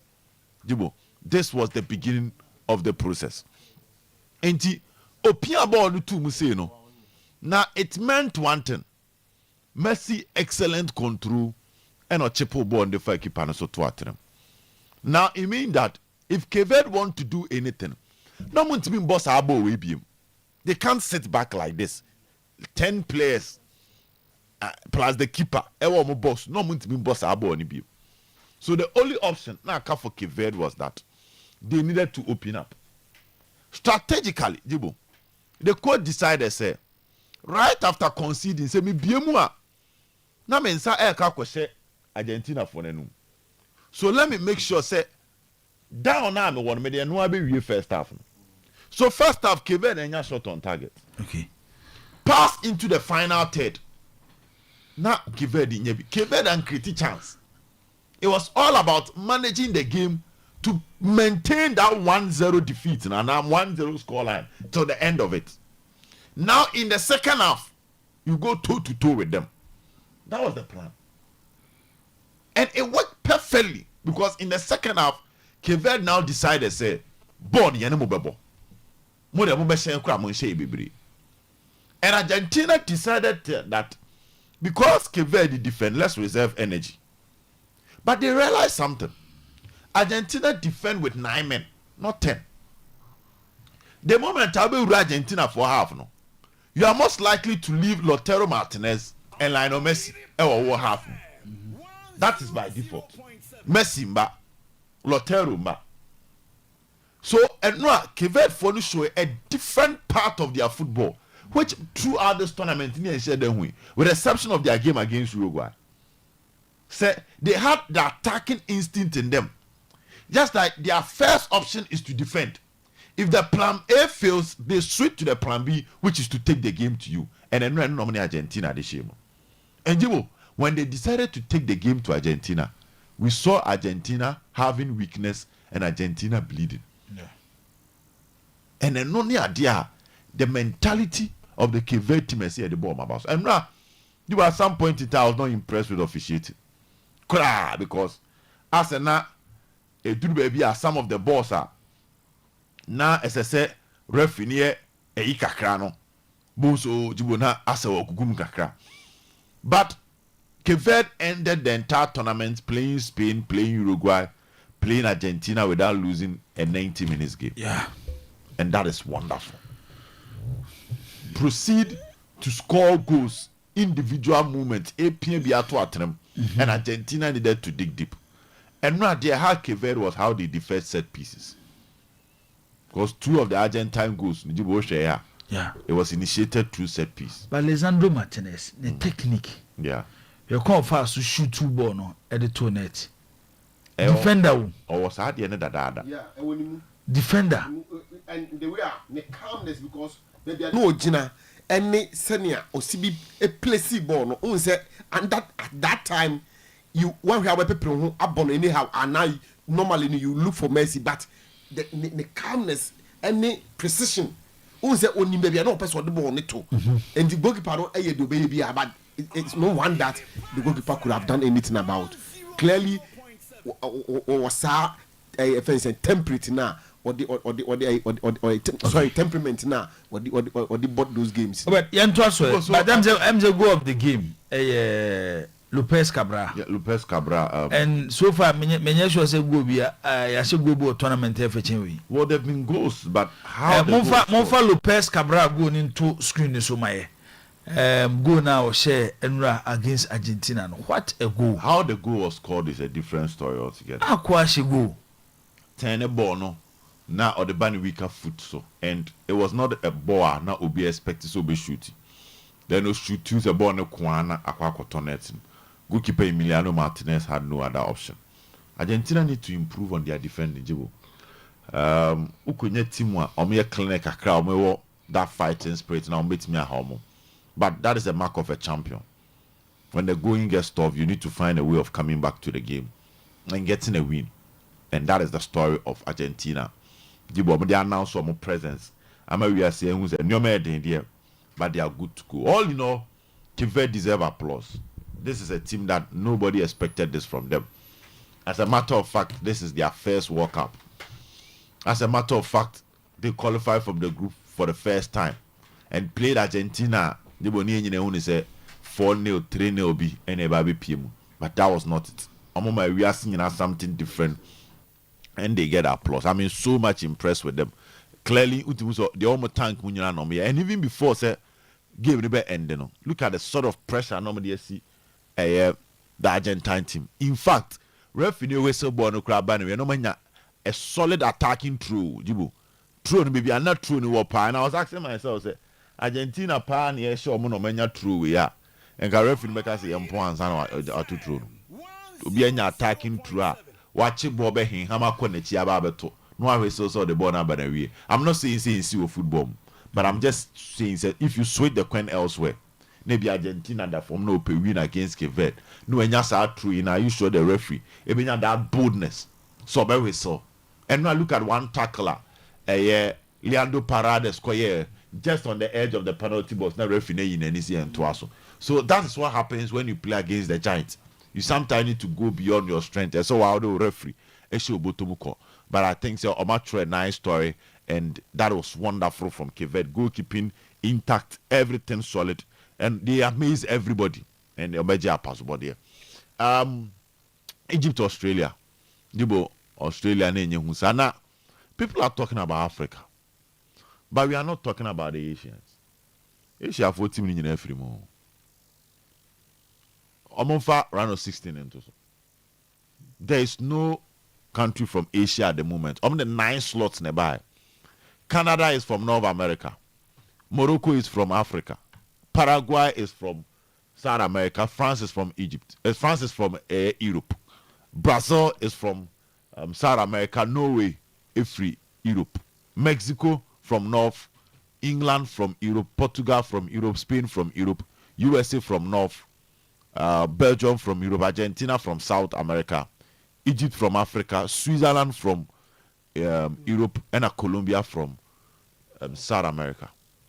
Into shemu dia na say ade bia na manfo ani abre na ma soja gu Africa for so say ye tournament ye ko na mu keke and we don't deserve the slot. But interestingly enough, all the Asian teams are out of the tournament and nobody is talking about that. Obi enu how can one say and all teams na about tournament na omo be bie mu pa ma manfo kwata mu pa. Africa, you talk about Tunisia. Because apart from Tunisia, and all the 9 African countries qualify from their group. Meaning, if you were first, if you were second or third. But Asia, for no, in your Uzbekistan, so be JJ in your Saudi Arabia, so be JJ in your Jordan, so on the SCB, what the man for.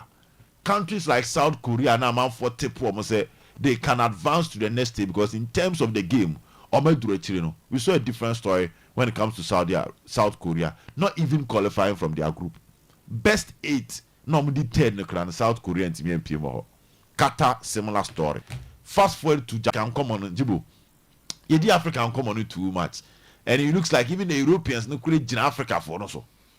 But the Keved ye, however, Uzbekistan, the Uzbekistan is young cause any surprise in this particular tournament. Compare that to Keved and how they stretch Argentina. In Tiambo, Egypt so against Australia. Jibo, I'm the Australia for not to a proper position. Okay. And Egypt are advancing to the next stage. The painful aspect is Africa showed promise, but the promise was not enough. And probably moving forward, we'll look at other matches and other tournaments. And she said the fine margins. Now, news coming from Senegal, clear disorder. The management and the technical team. Similar to Ghana. 2014 World Cup issues. So let's see how they will fix it. Tunisia making a last minute change during the tournament with regards to coach Fahavi René by Anfa. Senegal, Macau Masemnada, Cote d'Ivoire, Esufeli, similar story. Very close against Norway. Eventually they crumbled.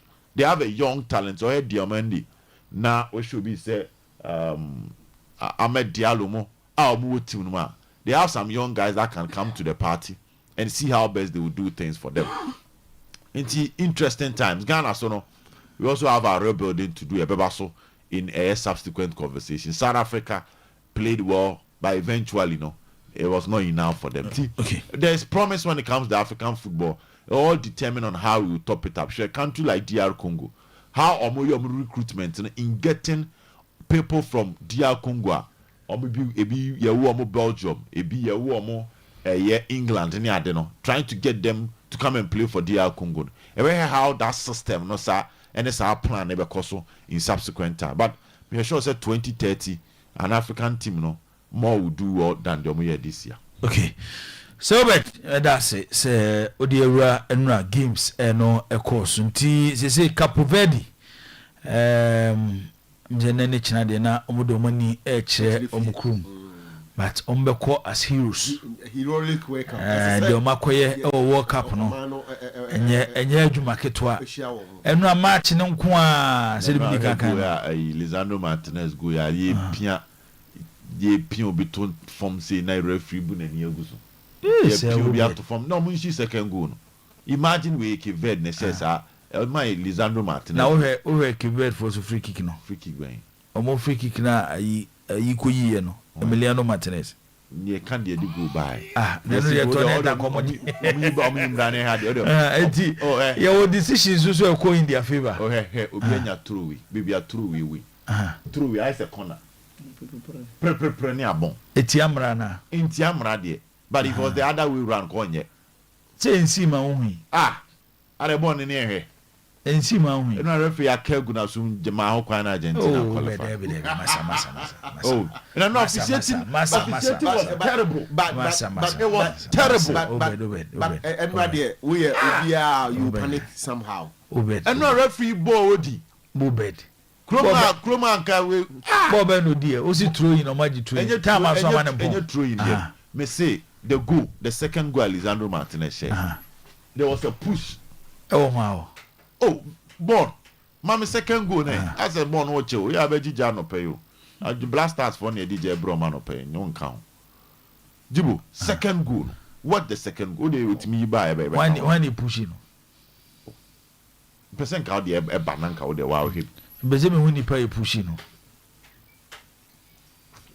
o dey ento aso Jibo no ball no aso wada let's go ya ye pia go there we a third goal no bon me say Lisandro Martinez goal no share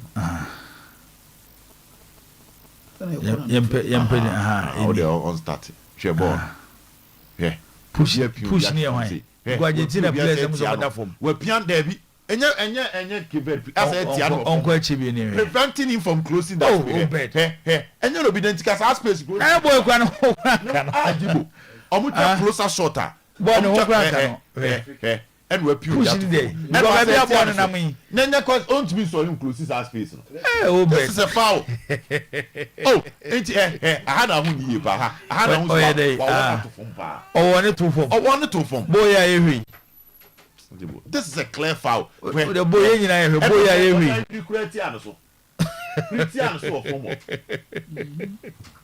creating space is over and the creating space no go dey yanko enim ze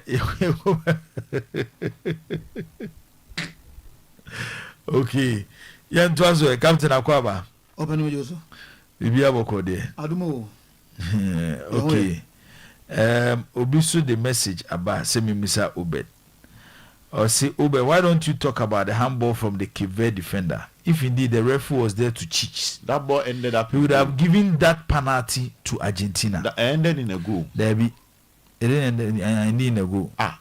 Some ball into the ball inside. And a goal. And I said third goal. Football rules they say. And I said third goal. Any part of the body and the ball inside. Now go where you boy bonity. Go you need. The hand was all at his natural position. Natural position. Natural position you say you see onse go na your natural position o. No. Any movement bia no say onse no nya yi free say go ho a. Onya yi free say go ho a enyo natural position bia. Then the referee judge say body to body. Na make say. Referee na hu say clear to be honest with you, work up officiating has never been a problem. Oh yeah, a problem. What I say? Countries baby are complaining you. Oh, the fact that all the referees not, and yes, for a specific countries be, Anna everywhere you need. What I say? The we are the go baby, the we are the go ha. For example, Ghana against Colombia, at the same thing. We were complaining, but as so much jam some decisions we are. Say we are players we echo from simple. Now expect to have a foul or more human. You see the point? And you know, and also more try to protect some of the stars, you know, to stay in the competition. I don't you know. There are a lot of decisions of foul. So and also a cut across. A cut across. You see, so I'm not sure say you said that you see country we say you per se you see work out we me who sad you know. So we country there. We just want you to go out and for that ESSU. Anna, yes, I say, country, you know, was a You see the point? You know, that's what I see from this particular World Cup. And referee now has been giving that specific instruction on Monday.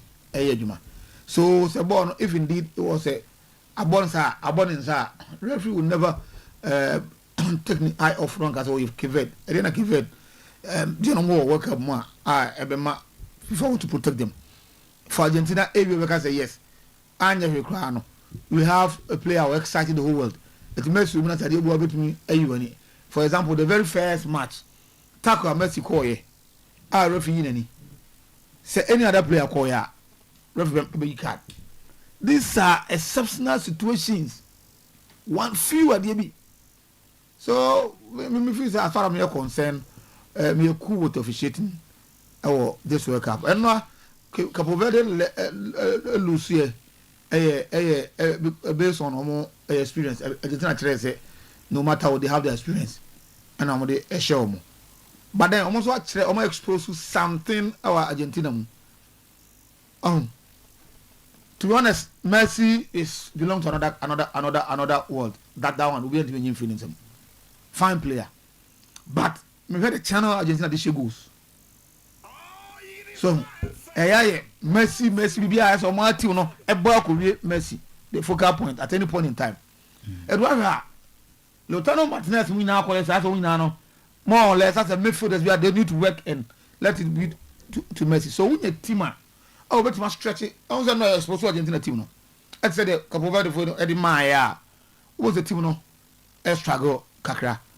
So, going forward, no, yes, it's good. Messi has been providing. Goals so much say 8 goals or so.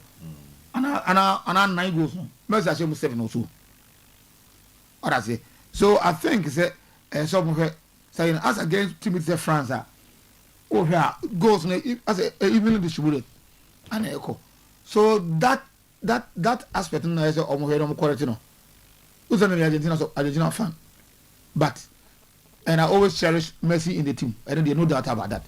But before said that channel Cape Verde actually you go deep no. You benya teams are on the mouse stiff opposition no. And clearly you as a coach you can also. Who's are there? Before that me Super Sports. Solomon Kalou the South African lady no. Was it 5-0? No. Kalou 3-0. And I was like, hey, Uncle Boy. But if I want to prove say I'm draw can a boy, you know. Spain boy and you fluke. So we enter a group stage. I'm going at 1 point to go. Okay. So that is how. All right. Yamfa the next 50 minutes now. Kano emehe Black Stars elimination from the World Cup. Say you USA, Canada, and Mexico 2026 World Cup. Eko so ya holding way. You qualify from the group. Our brother D third. Countries in Motre are you omo groups no Ghana eka ho bi enra ana ahomachin ye ne Colombia share kamienu kabako ayentimi ante Obed mamensha sim from free way Black Stars of Ghana. Well enra during the show enna many two just said number 1, Ghana game na ekobono. Media me who say Ghana be free. Now after the show, na nkomoni ebibre. Say Ghana na Obed Ghana ni dentina o ka say Ghana be free mu na Colombia be share. And I went ahead to give out some reasons. In the amunu say born in Ghana for would want Ghana to qualify, but I don't see us qualifying, and my basis had nothing to do with our defense. Kapi said, no, team in common now. I had so much belief in our defense. But I'm in common here, I said, knockout stage there. As I said, what the obit me there go.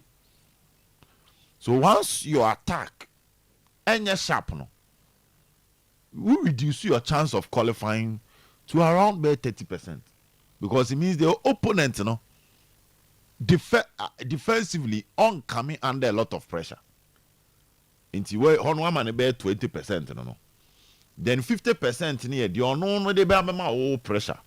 So once your defense feel a little bit, when you go now, wakelo. And my first reason for making this statement was Ghana against Croatia. A game where yes, science star no. Compared to Panama and England. And that was the match. A man who says, hey, attack. No. Hey, the attack no, in some way. And because we have issues with our attack, no, senior man says, I'm attack na improve. We will come to the party against Colombia and we might not hurt them We might not expose their defensive cracks, and eventually we will come home based on one moment of glory. So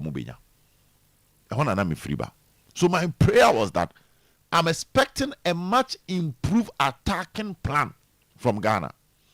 If we don't do that, we are out of the competition. But no nipa bebre say o dem. Ebetimi aba bodro na de akọ. Na me say no. Colombia for na ma hwe the number of shots and the number of chances create and how quick their transition it is different from the English team. Opponent Bakwa Ghana ne ball pie who do was England. England ball no, it was slow, it was predictable. Colombia ball ain't predictable. Now let's go to the game itself. And Ghana started without making so much changes. Atizigi and the Bemu, and it points to one thing.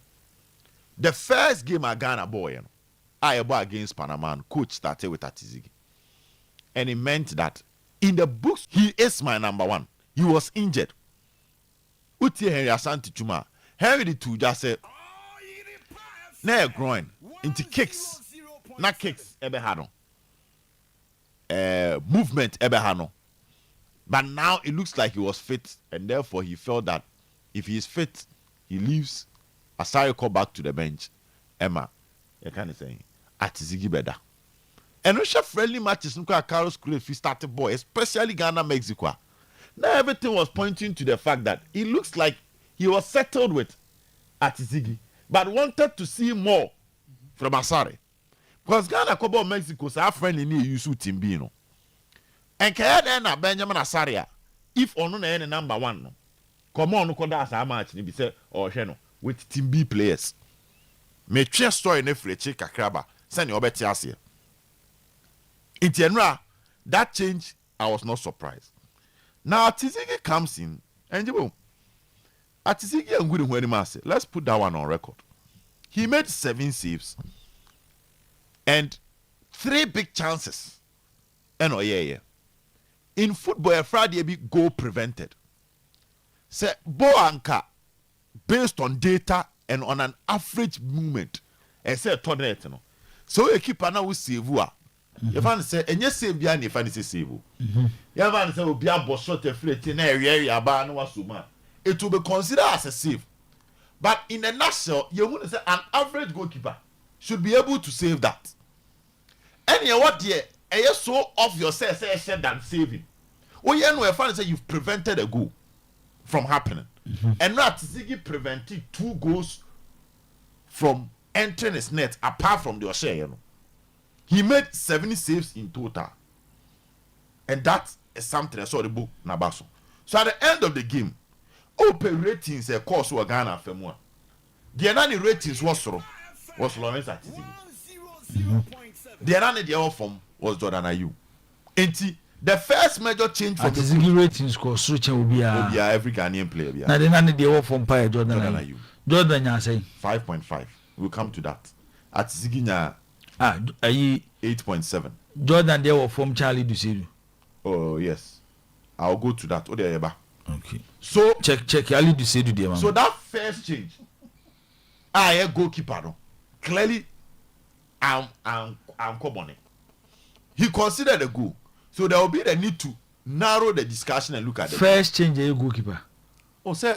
But Atizigi the number one. And a webra. Matthias. And a wababa to find and no any change. Macheminya, but Ghana and Croatia you make it change based on the lineup. I want to make it free. So Croatia ne asari. Because only fully fit. Good. And a Machem say based on factors, Mexico born no. Any BBR say or no coach number 1 to Ababak was I be using. So now let's look at the other thing. Let's look at the goal and analyze ourselves. Monfa Colombia for go no say quite fast pictures in the crowd. What man pictures, area views and other things. Okay. Na ending common. Those on we should be me. This is how the goal was scored, 14th minute. Okay. And the first issue from this goal was that Ghana could game with a defensive mentality. And the moment we concede, na defensive mentality to us so on the screen, you can count 7 Ghanaian players closer to our penalty box. The captain wey nye boa. You be find say counter attack be atiesi Ghana echi. Any dey ko saying. We had enough players. May you goalkeeper no referee. But the keeper no count one. 8 in the penalty box. Getting closer to the penalty box or the center of action.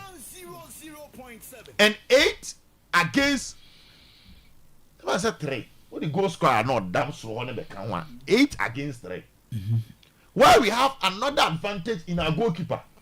Our team used a different part of his body, which is his hands. So it was never an issue of numbers. But it was an issue of positioning, communication, and awareness. The man Ghana conceded first goal. Positioning, communication, and awareness. Based on how Obian tracked the goal scorer, who blame Atizi Genye? Marofa, eligible. Some goalkeepers can properly scan the area to alert the defenders, and even the midfielders to mark the unmarked players. On certain function, by fine margins of the game. Keeper be check. So quick Robert to sign so be that. It's based on picture now. They still picture here. That's it. And here now, Fusa Tizigine so communicating as goalkeeper. Oh, say ya dey boy in fan show bi. Te say bi amete hey. Na captain bi amete reception. Na say DJ bi bonyu mo amba. Assemble DJ ni ebe kono ho. So I'll come to the midfielders and defenders for their awareness and position. Bebe timi aduro bi umi atwe say na so be na wote reception. And the card then one ba yi. Enyum ni bi antututu ma. Is a station ni be echi no. How the audio mix it, or sports mixing, no, a bank tackle, but funny so. Would the only number but asem naba. So in this condition, some goalkeepers will add something else, which is communication to their defenders to occupy the empty spaces. But so a keeper now, his attention was even on. Maybe a born about no. It was not that quick scanning. To give the right instruction and said that that's the point I'm trying to make. Now our midfielders and defenders. So when I maybe say picture here there are 2 screens. Yeah. Any players you want okay. You want Gideon Mensah on the closest closest space but he beating no. Me Pateni Sibu. Moche Sibu no. You me film. But me far away. Good. But who Jerome Poku? Yes. How about then is out to the chin.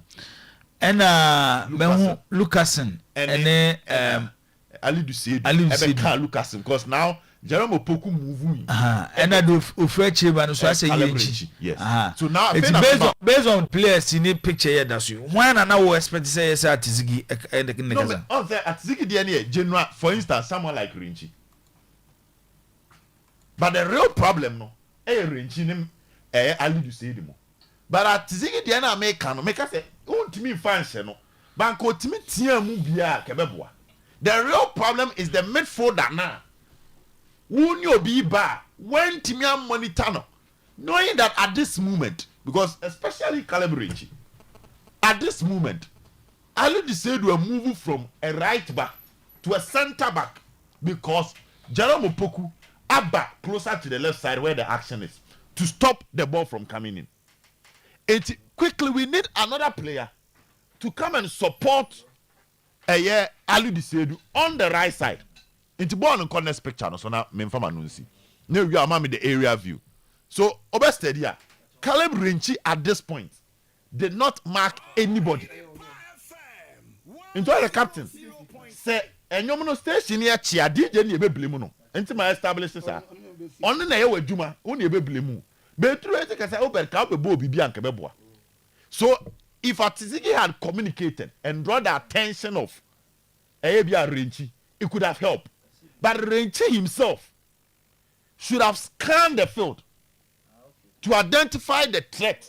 Because saw the first picture now. No Rinchi. Second picture no abe say Rinchi. So it means that Rinchi was sleeping on the job. In terms of his defensive contribution to prevent the ball from entering the net. Patro me so safi atem komana see. Inti aha no we yi party ma frim. First born we yi party ni Sibo frim. And not forget that Gideon Mensah no free chile neighbor. Inti na Sibo aba be say Gideon who as a left back. So all start video ni bi. Gideon was free chile neighbor. Also hand Gideon neighbor. Tina Sibo aba be count so that the back four will be intact. Inti ano check here Renchi stood there was watching the ball. After the first one Gideon Mensah den ho je no. Inti aha na me hu ni say SSN ko bi tipika chire Renchi. Inti first ball and ball. A ball defender Renchi pauses. But one done the near Henechi to see if somebody was behind. And I need to say to the old blame because I had a sober boss a center back. It will be free the right to be so be the question. So communication, awareness, and positioning. That was our problem. Yanko ya china menhwe adebi kakra. Se wo hwe video no carefully. Tama yinchi running into the 18 hours of Ghana no. O de hwe boso otwa nani kohwe Colombia player no. O de yanko back na yensan kohwe eyini wiem. O de hwe yinchi run no hwe o de hwe no. So o hwe no. Etu ohun no. Enti am say the main fault is TMU main fault in the range. Because within the penalty box, say cross a bar, but maybe who pay the last end, no. Say first end, if you have enough place, means they will deal with it. But the last end, no, which is the second ball, if they don't pick the first ball, becomes a recycling, attacking movement for your opponent. So, when you player, check anyone else anymore for the doors one. Your next instinct is young query. Because a training more for you know, a children the best ball in the aba. So on that angle, he is the first person who was caught sleeping on the job. Because so cried the so why didn't you mark him? Baby, I know you're occupying space in the penalty box. Whilst a player were Jano to occupy another position. So the goal was not Atizigit's fault. But though the element of communication and leadership in our defense was missing. Because we mean that close to 8 players. Nani pa miensa. Ene mo mpre. Emo munya sa space ni mbobo on into atenem. And that was our issue, Jibo. Now after the first goal, I Ghana consider you know. It takes me back to the end of America about our attack. Now we had no other choice than to open up and play with them. And that is where the fine margins and the problems started coming. Number one, you need to look at the profiling of every player. Tournament you acquire to say do nya ball papa bi am boy. So check Ali to say do e won a club. He had a massive injury. So majority of the time Ali to say do am ball. And in this game no, that game the tempo na hit. Wanya any proper warm up. And he was thrown onto the game. So technically, he was warming up whilst other players no be hitting. And that is why he became one angle of weakness in our team. Number two, the moment Ghana consider say attacking, Ali di said was say he's not an attacking minded right back. It's a no asaba be liability. In yes, how could also we say Tariq Lamptey more right back, Trent Alexander-Arnold more, Rhys James right back. Yes, I lead to the end there. It's here. And Osaba, you know, Adia Bakwe onset 2 players after substitution. It's when go best free area besamba. And the captain the best kukura. What be move for? You are playing against their biggest strength. Colombia for one of the biggest strength in Luis Diaz. Oba first movement, baptism of fire. Would you be confused on the field? So the injury of Marvin Senaya was also the beginning of most of our problems. A 2 checky game now, Alu Disedu was cut off position majority of the times. Or no team cross into a complete weakness in our team. Now our defense line, Dibo, and no putting your body on the line, the Oyerepa. Oyerepa fine. That's what you expect from them. Don't meet me. I don't know. My defense will be say Derek Lucas and say, man, I didn't really expect much from him. On the tournament, no cry, I'm friend. And your man want to be a bar and a man, Jikuprano, and a man can't say the neighbor. Meaning, based on the pecking order in the books of the coach, no way to the power. Into we don't know, but Nemwa, won't me expect to be bien free no ho. Jerome Poku, he did his best. Gideon Mensah, Jibu, the way I know. But we had a big problem when it comes to the decision of the coach. Jibu, the best player in terms of the attributes of Kudus in a team, Augustin Boache. First point. Yitimuno, I want to airborne. See a pobi or Kudus in your money beer, Augustin Boache. And not at a point, Nasibo party range. I say be conchain. Either and Cobessa Saquine or Mofaso Bona Momako attacking. And I say, Kobeko food for a baba or no be attacking duty. Because the point was we needed a goal. And therefore, we needed to quit a bit of the haram football and take the game to Colombia. Which Jiboyanye. I need it. Intina make us say, what do you have to lose? Say Ghana may lose one on your Ghana court tournament and consider more goals. And I say about try see baby. Because this is our statistics. We had 2 shots on target against Panama, 1 against England, 1 against Croatia, and 0 against Colombia. Into near heading. Me a gusu jina chirwa sibo party rinchine no more yede. You've already conceded. What do you have to lose? Some measure of 4, no measure of 5. And now Keve they're losing. But they are getting applause based on their effort. Ghana is a giant when it comes to African football. No matter the kind of crisis you womb, you need to also fight a little bit. That was missing. It's the boldness from the coach to give some young players opportunity also cost us. It cost us. Introduce Nobi say Augustin Boache, Christopher Babunsu, Brandon Thomas Asante.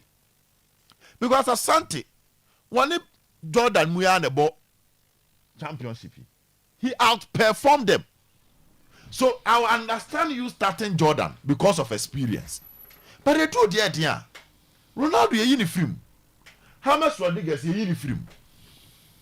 The last time Belgium against Senegal, Kevin De Bruyne around the 54th minute, close to the 60th minute. Na coach a uniform. No way Jeremy Doku free. So in as much as we can pardon Carlos Queiroz based on the fact that 150 minimum time, when there are more matches. So he was basically learning the team, knowing the players, knowing their profile in the middle of the tournament. You know. There were some moments he needed to show a bit of boldness. TMU, Mejitum say one bantam. One bantam one. Adia winimi ye na we. Te say me metiana ubie microphone. I'm the cap first na meka. Men ko starting free. I will start with what I can say or what I can do. That's the first thing. But the truth is, at some point in time, he was our blessing and our pain. Not boldness was missing.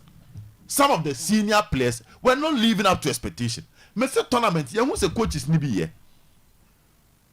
It's one and now expecting Kunyu Mufim. What was Jordan doing on the field? Na inaki yede. At a point, Sibo Renchi party excellent. Still the controller, the dictator of the pace and all that. But now Sibo for Elisha who's near the head. We needed that energy. Where was Prince Edu? Because Ghana Panama, you will say we changes memorandum by ebe keshi kakra. After that, you didn't trust in the young guys again. There's a problem with coaching. So when it comes to solving our attacking problem, I said you see any team. And I honor the Ejibo because me Ghana bebo Croatia and I say ya qualify we. Some number boys in Ketwana Sumebobi. That game we need. There was no need for I kind of saying Antoine Semenyo, Jordan Moore, Saga gave me a ball against Croatia. I know the only. Next, all my boys now, Enya Bimbo and Nimba Bobby. No one tell you, no one ya tournament in the field. Because how much is Kebian Khalid to say the boy against Croatia now? And Kobenya sound that mad fitness, no? And my name be rusty, and you shaky in the game again against Colombia. If we didn't free bench, someone make us say my Babara man, because I just sank a Babara man tournament. You can write Gideon Men's prayer. Kobebe no more even 20 minutes in the entire tournament. But we had that opportunity to give the other players a chance in the game against Croatia. But yeah, we stay with the old guys. And now our template was a bit. Now I say we had boxed ourselves in terms of options. And he is a good coach. Or my Ghanaians hope. But the truth is, at some point in time, the lack of boldness on his part to take tougher decisions, it cost them because he has statistics. 0 shot on target, 39% possession. Yemfa win qualified to the next stage after conceding a goal. Baby so SCT deep a defender was still she go. Yeah, dear. Near Shane saying. So what me share, we have no problem. But the intimate share. Yeah, a slim defeat. But it's in a disgraceful manner. So be cho both 63%. Now when to me about shot by a crown for poor. Let's say keep on, he was just there. And that was the problem. For instance, if we are here to see the best of Semenyo. In Black Stars JC. In the Black Stars JC. See the best of Inaki Williams. In Black Stars JC. Jordan Ayew average. Who Jordan YSL or Black Stars, but recently there he's been average. In South front and with your if I will cry about Ghana half na Jordan Kobo. One free kick back no man so touch you baby. Free kick no abonne na baby. So Ehono introduce the guys. Give them a chance.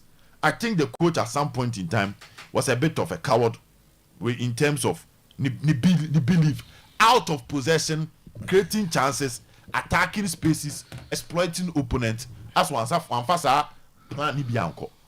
Nti no na me sinka me nyobia mana kasa chrom se ne keved for no because he managed the one on the call first half. Second half no we needed a new Ghana. Okay. A new Ghana that was ready to fight. Mame mau 2 minutes and San Marco captain so. From the one who World Cup nyina wo Black Stars team no. If given opportunity, ye ma wakwanya ye kwaya nim no e dey decisions and aka be take our Black Stars team no. You maintain coach no. Well, it will it will depend on the options available. If we feel we can get a better one, it makes me a dana se no akwa baby atna. Because say you team na wo no. Ade ba akwa nyame de amaye pa na say your options in terms of attack. And yet the best, but your options. Yibo so Antoine Semenyo. Cote d'Ivoire team na ba AFCON no. Omni obi at Antoine Semenyo. Sir. Oh. Sir. Well. In Africa, World Cup near no. Based on current form, how many countries no more leader, attacker to say Antoine Semenyo? What the mumbo me? African countries and I call World Cup. It saying based on current form and yet the BIHM. Semenyo had a better season than Salah. He had a better season than Sadio Mane. Why? What the mumbo me? Cote d'Ivoire why? Diomande. What do you compare Semenyo this season? What the Bundesliga will be Premier League? What do you compare? You can't compare. Also the free other leagues Premier League. But you can't compare. He has been successful there. He's a Premier League Player of the Season nominee. Let's keep that one on record. Yeah, he's still there. Now going to play under Manchester City, a solid team, Champions League regular football. Number 2, your emerging talent. Inaki Yamenkana because Inaki will do the declining stage of his career. But he can also be your option B in certain moment. Emerging talent na Ghana won't be near. Brandon Thomas Asante. He can be the strike who be leading Coventry in the Premier League. Oh, Yahoo Prince Edu. He's also emerging. And you Kudus. Ye di enkomo nyina, let's not forget Kudus. Eye pra and ama Kudus amba tournament. But Kudus is also one top star that we have. We need a coach that is ready to build around these guys. Because these guys are the future. Fatal Isahaku is a young talent. Almost blasting into the stage at a very young age. And then they be a who Isahaku now say, you find so much. But also, Ernest Nyama is a young talent. Promising enough. More to come. If we carefully manage the place, Shogastin Boachi Ajibo make an answer. Boachi is a young talent. Yeah. I think Boachi ba. Christopher Babos. I think Babos soba. Intuition Mranti any de koyena. Say be more high job mo based on the mayor this season. So I'm come club level no man BBS domas in baby. Okay. Then we need to build around. I'll still come back to that. We need to build around Semenyo and Kudus when it comes to attack. Okay, I'm a captain. Coach. Say afi blasters in some member form. Ben Radie. Kodogone house for Nasha says blasters from my starting camp. And Radie. Tournament we are koi Semenyo well hunuso. Inaki well hunuso. Jordan Ayu well hunuso. Kwesisibo. Ghana best player this tournament. Ghana best player this tournament. I'm looking at Party in the 2 matches that he played. Worst player. Worst player they say Jordan. Captain, I'm in Tiwi. Okay, so here results in ya na so the analysis a bit deceive akase bia na ka use my bibi e game no and you mess up, but you met a Colombian team that totally outplayed us. They didn't make crown or neutralize it and making sure say we are just participant, but almost the real deal. Why am I saying this? One day scoreline on share. In fact, they had the most chances. Thanks to your goalkeeper Atizigi for stopping all this. Sometime point blank saves or any day. But if you sit down and analyze your team, I'm not surprised he has very short. Why? Because we failed to crack or penetrate into their back four. That is why all the stats now say, Obed Emma, you bought 2 shots against England, you bought 1 shot against this, you bought this, but we failed to register 1 shot against the Colombians. The Colombians, tactically, everything wise, neutralizing a team. At a point in time, I saw that your coach, yeah, BBS or your BR as your coach. They also introduce me by maybe ABR or because the timing. But all those came in and they were not able to live up to expectation. For example, yeah, the Ishaku buy Ishaku to take on the defenders along the line, making sure of better incursions. No, Mahu one out me. Every effort of making a BR don't go for neutralizing. So I could see that a team of Nyabutre coaching about steady in team. No.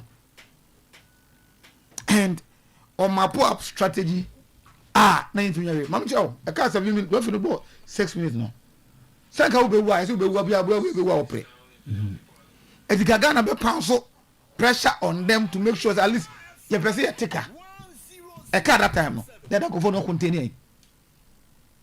After my jip on or move pia, and making sure say, yeah, give me body people. Yeah, an attack, was blunt. Even after Jordan, Africa is not yet dead. Cause see, what's the name? No, I'm talking about striker of the Prince. I think he needs a lot to add to the game when it comes to the Black Stars. My friend free about friendly match from from Germany because Australia game my nyakwa baby. Na me too quantity. But from Germany, then you about World Cup you need England. Say if or you be a little experiencer, you need England case you go. But you could clearly see say he needs to learn a lot.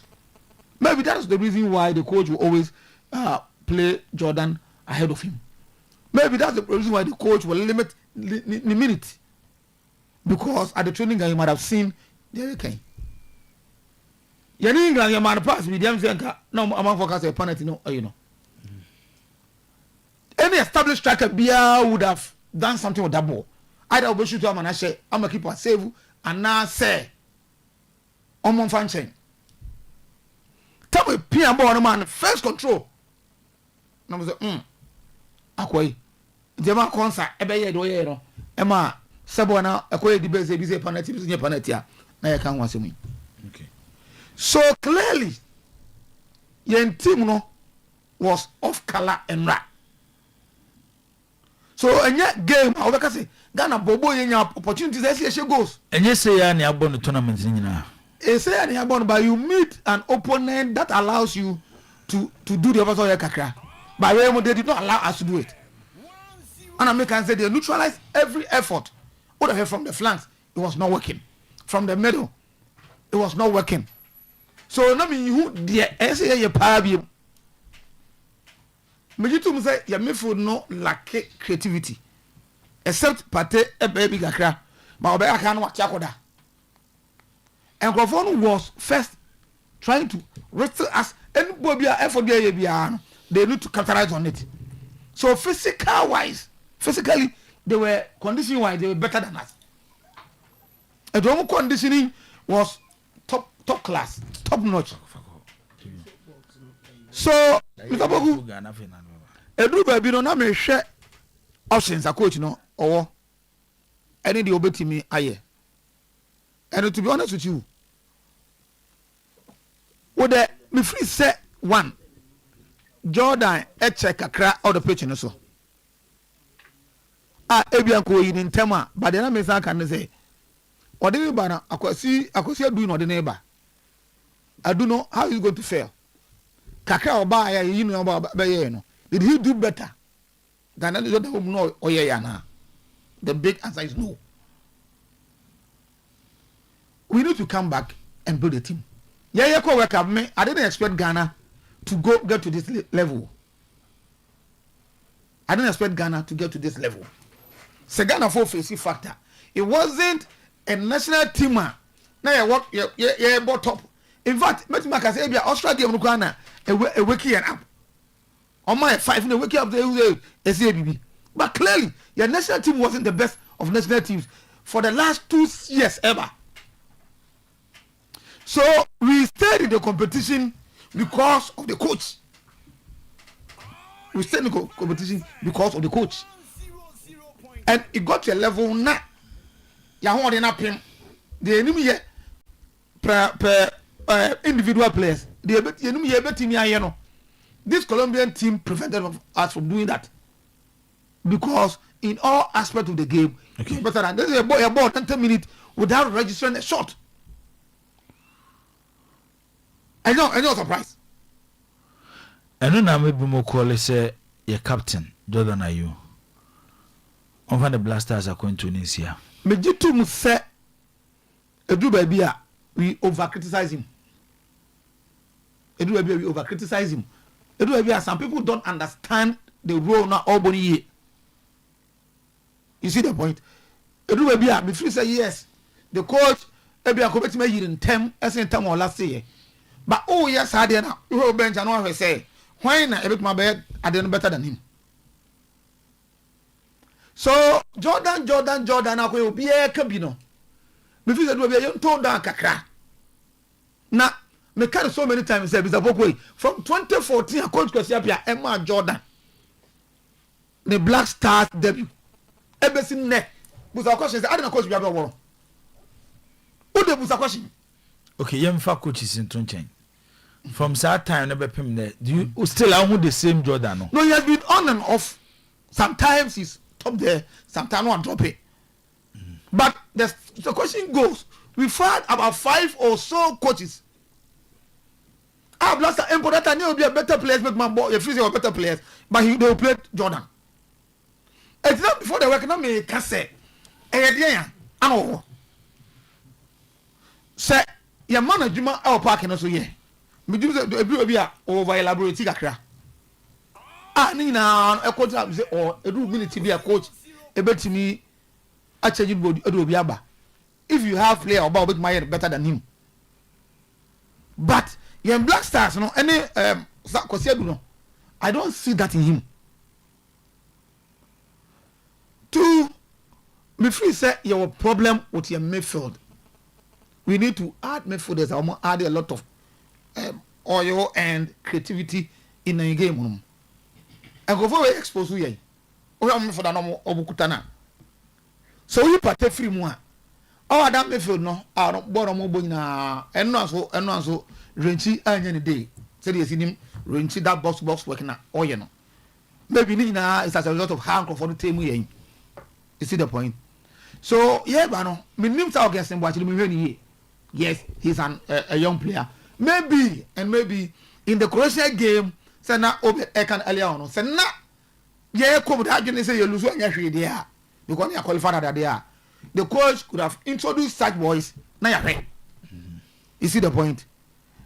Maybe still know who no say he's still young, or not time to develop. And you know, and I want to quiet. I'm a you know. Okay. But put everything together. I mean, if you say with the coach away, say your man time. I'm a near Jumana.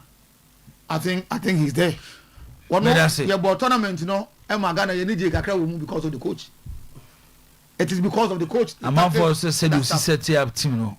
Nenye. He has been setting up this team at the shape. Alama, you to street Soroku. You boy England. You to street Soroku. Yan Tumsa met a better opponent. I didn't know.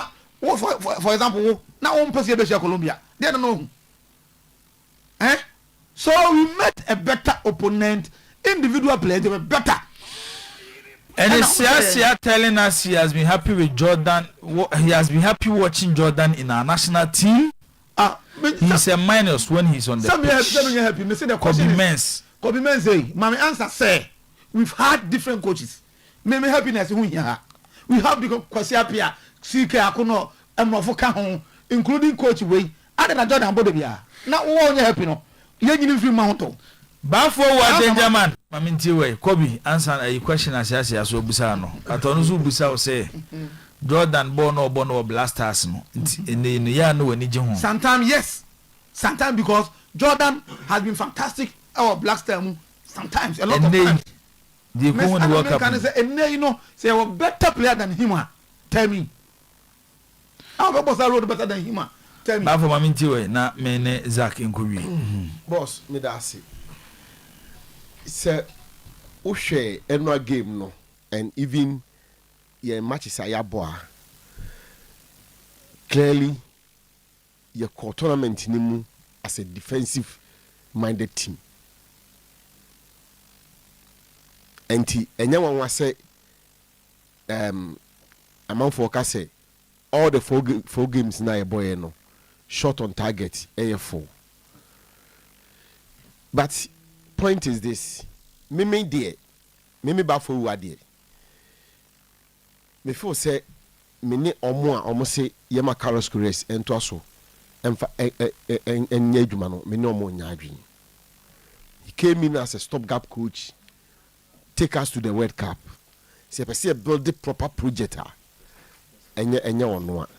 And my answer is very simple. Look at the kind of confidence Quebec for at the ball. Look at the kind of confidence Quebec for at the ball. As a moja can say be Super Sports. Say okay, odi ye mfa ne say pese ye be show. Until we set up in such a way that ye show. And ya show. Do you still set up the same way say ye show na? Bono wo ko se pese be show until we set up send be ya show. Ya jatum eno de fine obia wo game approve send your approach wo game for the first instance no yet asie but it's a game you any group stages yet because we pedro no makopi do baby dia be na my city said ye England ye approach to the England game the entire Ghana for energy ye ne say you lose you pick a point at that time we already had 3 points from Panama therefore idea jaba bi a ade yekoye nim but this game say we cross game no the 90 minutes no eventually you be do a point where a certain decision will have to be taken say they say penalties dey go person dey could do so whatever it is so but say obo against for instance England now cross game no now obo against Colombia now cross game no it beats Obia understanding. She say Obia on the on see defensive and now everything to him. And for me, annual game we lost from the bench. We lost this game from the bench because we were not daring enough. Now you ready say you person you need Colombia for the ball no. And boss, a few times you be able to see a book crano. You my signs and indication say can you perceive Bobby and Kibubi. You be me by having Kibubi. And so Kaya in the Panama game, you be a mukakra. You should say you be a bit my ball and look what they lead to go. In the England game, sir, 81st, 82nd, 83rd period now you be a mono. Look at Treta de my England for no. At any given time, be a person Bobby, but we were more defensive minded. Unfortunately, no, and now they see a defender. No, how well did we even defend? Say, then they who say you defended so well, we were robust in our defending, but no, how well did we defend? But for Atizigi, Ebianca, and 1-0. Ebianca, we are talking about a number of goals. And if me, we lost the game from the bench. You can't do that. You can't pass him. You can't. That's why there's a coach. That's why there's a coach, and that's why the coach, what other things to do. At a point, we should show commitment. Say, you pass your ball, nibi. You ain't coffee, sir, and that. Yes, you push a baby. Boss, who say, Kevin for no one say they were playing against Argentina. No one said they were playing against a team that had Lionel Messi in there. But at a point, they only decided, say, what the moment you see Bobby? Yes, Yasha Womokofi. But they went with their head high because say Bobby. Omampanyini Mahama ba appear stadium. Oh, my good friend Omampanyini Mahama ba. 80 program no. Yes. Na also episode na no eto enkoma yedi. I make me time na meeting dia ma no. Omampanyini Mahama ba appear stadium anopai ye chia emu akwaba e de ba Oyerepa FM and Oyerepa TV. Hello. Hello. Hello. Emma, hello. Ekasa wo phone emo. Hello. Em say yenti ni yi nti yebesa akona ya try appear stadium bimti. Bavo to asoma me. Enti ye bobo no ase ye ni obi a o kyen party na ye mo no send ye mo ye ball no send ye nhihye ye no ma boss media memeji honhom nsemudi Atizigi fantastic goalkeeper but na me feel say sunsun wi ase I am visa spirit na for Asari and between the two of them Asari is a bit more an organizer to sure say no with Asari give it be better than me hu ye no me ba for wu ade me feel say ball no ubo bibia de wi a ma men central line we say afidi apia baline so Omampanyini Mahama ba apia stadium Jibo anopai ye mo akwaba echia say bibia bokode deɛ bɔkɔ deɛ agodie mu deɛ ɛnyɛ sɛ wɔayɛ awɛ. Yeah. Mame ma senior ma deɛ ɔka sɛ ɔde ne yɛ tam no bɛma me ne yɛfɛ de sɛ mpo a. Bafo wu a.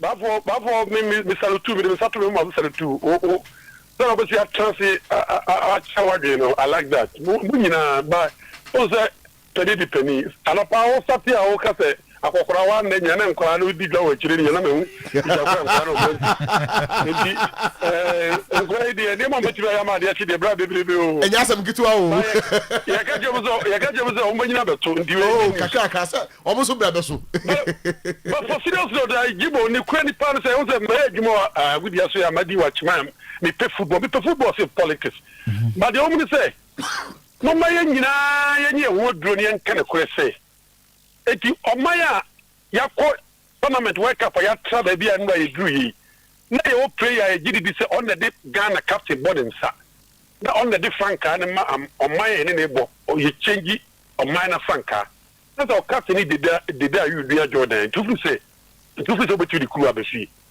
akɔre a very smart guy say mo sama dey nko ba ewu a mo hwɛ di oni say the last world cup obetu ba ko nti we o say ye ma coach ni mmere kakra Jordan you na use that word. Eti wo kanfo coach na coach ni enya na djuma town fie miensa. When you trade dima after abo captain band that is possible. Oh, sana wa ni o. Oh, ye for coach a very smart job boy. Or kanfo coach na. If you say case party deputy captain na say onu na de Jordan anywhere. I bet the difference. I didn't ferry time. And then ye player bia say boy ya kede kese se menyo se bo a otumi tumi kako doda you bo ni wa no gira ho mo te se ye ne ye hwe bo na ho achi ni bi ade no onu mo de o de akogu nsuo ni no mo de o bo mo ba mo mo ka o ye ne a ye siri pe ene ye de tax eja o mo kwan ye mo ne ye lusu e ba ye Ibrahim ama hwe nyame ni mata tam onu no fo so nya da ma na sa de ko pi de o man de mo so enti nkura no de o ma ko gye no o bo no ye board no so you come to Kiva the no who qualify for World Cup African year. Since I'm not Africa because I'm not Europe. What say? What about the whole Messi, Argentina, and now extra time. 8 minutes to extra time now we answer Obutimi show. But the Messi when you come we must power. Mummy what Donian can quench Jordan say. Saving Ghana near more than a bit pillar in the yet a bit pillar see. Tibin kase yen tibin koma se oka na ebia bo traba sentiment bia be say o ye sremuni we me na make o minim koma be di na kire beka ba mu bia fere te football nation pa na ye the team we ko World Cup me nya driver ba ko we di mu a e fere akenya even tete chasela ko otwetwe na ye twade bi kura keye ana John Lewis o di bo be ko touch line ko Poku mahala o di bo je touch line no pie o ni atiri na ntiri ni ye di bi kura o hwe boy ya why the rasta ya na come na beto so no mu dia sa o camp we do obesi boy no player na fatao obabe kunye ali bisebi obabe kunye ana abroni pa all ye changes I want to am for the entire all change keeper na nto central for him ya ante place release bia say coach dey see the table ponti na all change keeper wo dem no de we aba ya hu the entire also change defender ko be ma explanation kakra dem say ono be we broni ye bibifo ti ade wo ye bia ye so broni edijibo ye ka say wani jemu wanna pa ye ka say Ghana obi ope football o ma me ye siripe wa ade ye ka say penifo bebre anawo me ka kiro Ghana e free so from penu bia no ya nyana na ado wa me na hwe ball bi e di ye jamo mo sa kwa say Jordan mo na ye do makọ ana mo nya dollar ya ka mo sika mo gira brochire ho a the local player ba ko penny keeper wonu kwa na di sika tax re ba am nya ho o bo maka nyina di kodi na magodi mo ka no aka say ya ko hwe ne me na gu awie na mo me kan kire ye ho ni football fans say e bere kro na football fans na ba ka kire say DFA president we dey hu no si ni pa da onya fourth time ko e be sa me na ko mo me nyare be me na ko bien ku a mo me nku se kusam se de okuafo yi ntete fra bro mu ni enka de kran kire say yenye se bia ye de kofi anwo de ye ti be ka printini e ko ye ti ba ye brebra ko du ba bia dro ya na jibo ya so ya ma ko bor fa ya sa kwa ama Jordan wo ba ye ti be nya press yi bia mo bia ko bu sa question na Jordan nya bo ye ni abre no wo tu to fista ball no ye ni amre ye pe ball ye pe card no na player bi ti say do she number 10 agency ye ni say coach dey so after bibi no wan pio enu bre pa say Jordan ko 45 minutes ya wi a na nkoye no Samranti no mo go puru amasa ene ye se buja sebi enwo so ahoma jinya na okasa mi de opani wa ya de wo bora basi ene ma nkura mo aboburu beti ma ye ntimi nye kane na mitimi kotere ran na mi kotere me nyaku bubu eti ba me fonsia na re hoba jibo nya me okase ba chese ye lusu a me wa sida bi ye se ma me nye by the close of the Monday no never be grand side asada se mo sikete edi o mana kudu be edu na be damase fa be sa panso makwa nyami shamo ate o mampanyini mahama ba apia stadium for your contribution ba for apia na ya tenenka na sida no kra na so de be Monday na eme de no na o mampanyini ba mahama ba Monday Obama me hu okay ye na Zach Mre enti me de manu si na menua kuma baby Adebako is a failing, and the reason why I keep insisting say we lost the game from the bench, the changes here. The patch immediately in an impact game. And then the coaching abemo. Coaching changes na here. Obin Kabakwa, Ali Dusedu was the first one. Ali Dusedu was not well prepared before he came in. Clearly, he was not on 1 minute up here. Enti on the type of player on this Marvin on also qualities, but he was not ready at the time we threw him into the game. He was not ready. And you're coaching and you're Juma. Young Fali decided to what about the rest? The fatal we know. And the ball and not fatal Obama say na Obama. I said the okay can quit as a coach in the baba you. Maybe dear, until make us say no. I'm highly indifferent. With almost on turn, me, I'm highly indifferent. Me personally, I'm highly indifferent. Me different opinion, contrary cry. He came in to do something. Yana nas honko. Naso timi ya mane twaso. No timi ya. Otimi ya. Nasi ye timi de ba for round 32 they say you. Onim countries now omba round 32 ni nyina. They are there because of the expansion. Say kasa round 16 ni bia ka bebre nuo. Come bebre nuo. Bia mu bebre ko round 32 ni bi e ko because of the expansion na FIFA dia ban India. The US TV commentators and BBC commentators were worried for Ghana. They did not know why Jordan was in the game after they returned from recess. Kofi Isaac and Ediwe Abam. Kobe men say our game was so raw without any threats. Nana Kwaku Nuyama or say the lives of Abdul Fattah, Kamadin, Sibo, Elisha Owusu for Jordan there. Nana Kwaku Kelvin, Bafo has said it all. I remember I told a friend that Ghana shouldn't expect anything from the coach. He's a defensive-minded coach. And also, the fact that Keved played well against Argentina should tell you how low our game has sunk. And no, also there out there aba enono. We so good morning or passports. I'm Danny from Obuase. We should blame Senegal for our defeat. How can you get injured in that moment? This is the most sarcastic text message I've ever known. The injury will be shared at Opera. As in one of us, such as in Ufrimuno and a cofasem at the Ebre, a cambono. Why was he first picked? Why was he picked number one? Why did he play to the time of boy? You know, because Jenna no when was near coaching, I am senior. Semenyo couldn't stand up for Ghana when the men were being separated for the boys. And also so Nana Ampoma Hwene na ode sa message we de aba Semenyo so and the blaster and sensing. Good morning, our pastors. Truth to be told, Jordan didn't add anything to the team. Victor and also the message we de aba Al Hassan Kofi Zaki too. Mame Emra ohe but we and and permanent mame fa we in twato or saying last week I asked your panel that between Rico Lewis Kelly and Nico Riley, who is the best? And I want to know how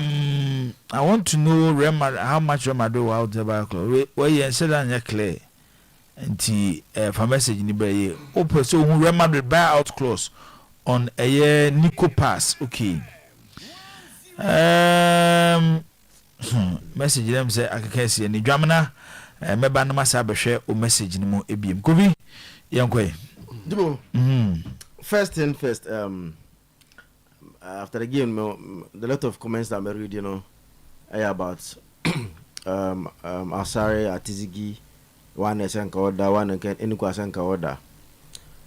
Let's establish this fact say Carlos Cresoko woke up, the number one goalkeeper was Atizigi. Yeah. It's a issue about ace and bat and the way Oko woke up, the number one goalkeeper now Atizigi. Unfortunately, he got injured in the first half of a game against Panama, and Asare continued and was started against England and also started against Croatia. And it's not like Atizigi have been better than Atizigi. Asare has been better than Atizigi or tournament team. Omunina no, you can say they are will be about whom to do what SOA. And yes, be Atizigi a chance no. Or disappointed, and I say one more home day. Now I could blame say goalkeeping changing. No, let's say Asare Daba Kusha say. It's a lack or why the Croatia and Croatia. I don't want to even entertain that goalkeeping changes because Ghana of Nibian say you walk up, Ghana number one goalkeeper at Tizigi. And I guess be a Kodano, one more who wouldn't any free. Sagian Panamano, it's 5 first available prior, no Jibo. Not also safe to save us. To still keep the game at 0-0 before he got injured and Opio and Jane.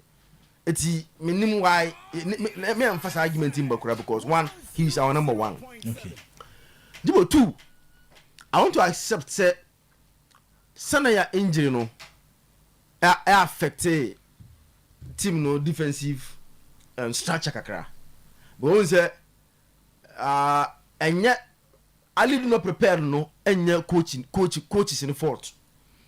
When say injury no injury by first half early stage of the game. Coach be no as at time about the players akwa warm up because game na after you start game no less than 10 minutes eti okwa warm up akwa dey eti when a player gets injured like that send April na player biano will come unprepared because onye warm up because person with numerical disadvantage in no and so we are quick say open no warm up. Yeah. But now so money but fast because one by one -1. It is so money bum about warm up and why he is what overborn and I'm what. Okay. But I don't know. I won't blame him for the goal we conceded. Go on the second Calabria in my enemy share born. Because one Ali did his job because Jerome Aqua tackle. Other guy reference Lucasen and so any Makako. It's the last striker no. Alidu ababa close no up. It's at this unborn and he said Alidu aba closing the player to go with him. But the player say go on Arias no. One the general no. One the Caleb and neighbor. And at this stage Caleb born in Bafo. Arias no want to so how Caleb decided yes not to go. I blame Caleb. I won't blame Ali Lusedu for the goal, even though Ali Lusedu buy one more money at the early stage. No money in your cry, but the goal and your on Ali Lusedu. Okay. Jibo, Ghana, me say we are still living in the past. In Tama, I say still now. You're still living in the past. Coach, you know, huh? Wa born humodin pa. You for so on to us. Wa born humodin pa. You see? Oba no. Because of only time in he decided say me players no time no so aso nti GF mo de mo last call up na mo last ya mo ko ball games no me players no so I can make a wholesale changes nti what I say am no there enko sa to manage the squad. My only problem with the FE and those decision makers near say nipa bi oti ase say Elisha ne Sibu better than Suleiman Biano. He needs medical examination. Say and get Ghana say now beat me etinase say me yes squad akobobo now I say Elisha Jayu say say your coach in the squad. O say and public knowledge say your coach in the Blaster squad. No. E dey call work up. Na e say open secrets. Oh, Azakito. Oh yeah. So oba time wasn't there. But say coach there, there obenya chance. Obehwe games ayabo before beba. There you have data to follow players na clubs omobo. It is a coach of Carlos Cruz and Caliber. Now so beje national team dey akokochi World Cup. Now say because you found that time na short. Nti F4 no na name players ama na akokochi wo dia. Then Zach, what's a man can say man in twice in the January US. Man can say he needed to accept say one any time. And Obayan until make wholesale changes. Until he agreed say yeah squad na they use you for some period of time no. On from kosa and the am one say Suleiman no. Unse sa periods na you know he's out injured. But my problem is say if Suleiman is fit, Jibo didn't say young first Suleiman enko tournament. Na ye chusu Sibu and Elisha ahead of him. They say on to the fee. Because boy na boy no didn't hear Carlos Cruz for a magician. They say boy na boy no. Kakere party boy na because of party o. Sibu and Elisha cannot control. They say hey adi abedwe Emra. They say minya je ball mponto me anke nja ball no hwe. Say a player playing La Liga cannot control and pass ball. That you just 1 minute. You have phone no. Bob be no bit apart from Sabo and Bon on. We can't play any football apart from what we play yesterday. And that in this argument say Carlos defensive coach no. Coach teams are offer recently no on different question apart from Sabo or boy no. Because one who fair around national team coach Bob no. So Egypt is a West in their generation Okofai. Anthony Boache say good morning Jibo, watching the show live from Bremen, Germany. In fact, being the coach of the Black Stars is even harder than being the president of Ghana, because in Ghana everybody is a coach and knows better than even the world best coach. So no coach will ever succeed in Ghana. And no the other Aban Kofi Ken says Akitupa. What do you mean by he wasn't prepared? Was it Luis Suarez who gave the assist? Came on as an emergency sub.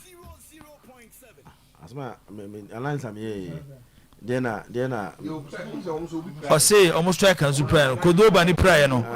Luis Suarez no subem no be assist. Luis Suarez no buy no. How many could do a prayer? How many minutes have Suarez lasted on the field of play? Eti yenyepe. And I'm bono. I'm saying tell me I have not me prepared na me kan no. It's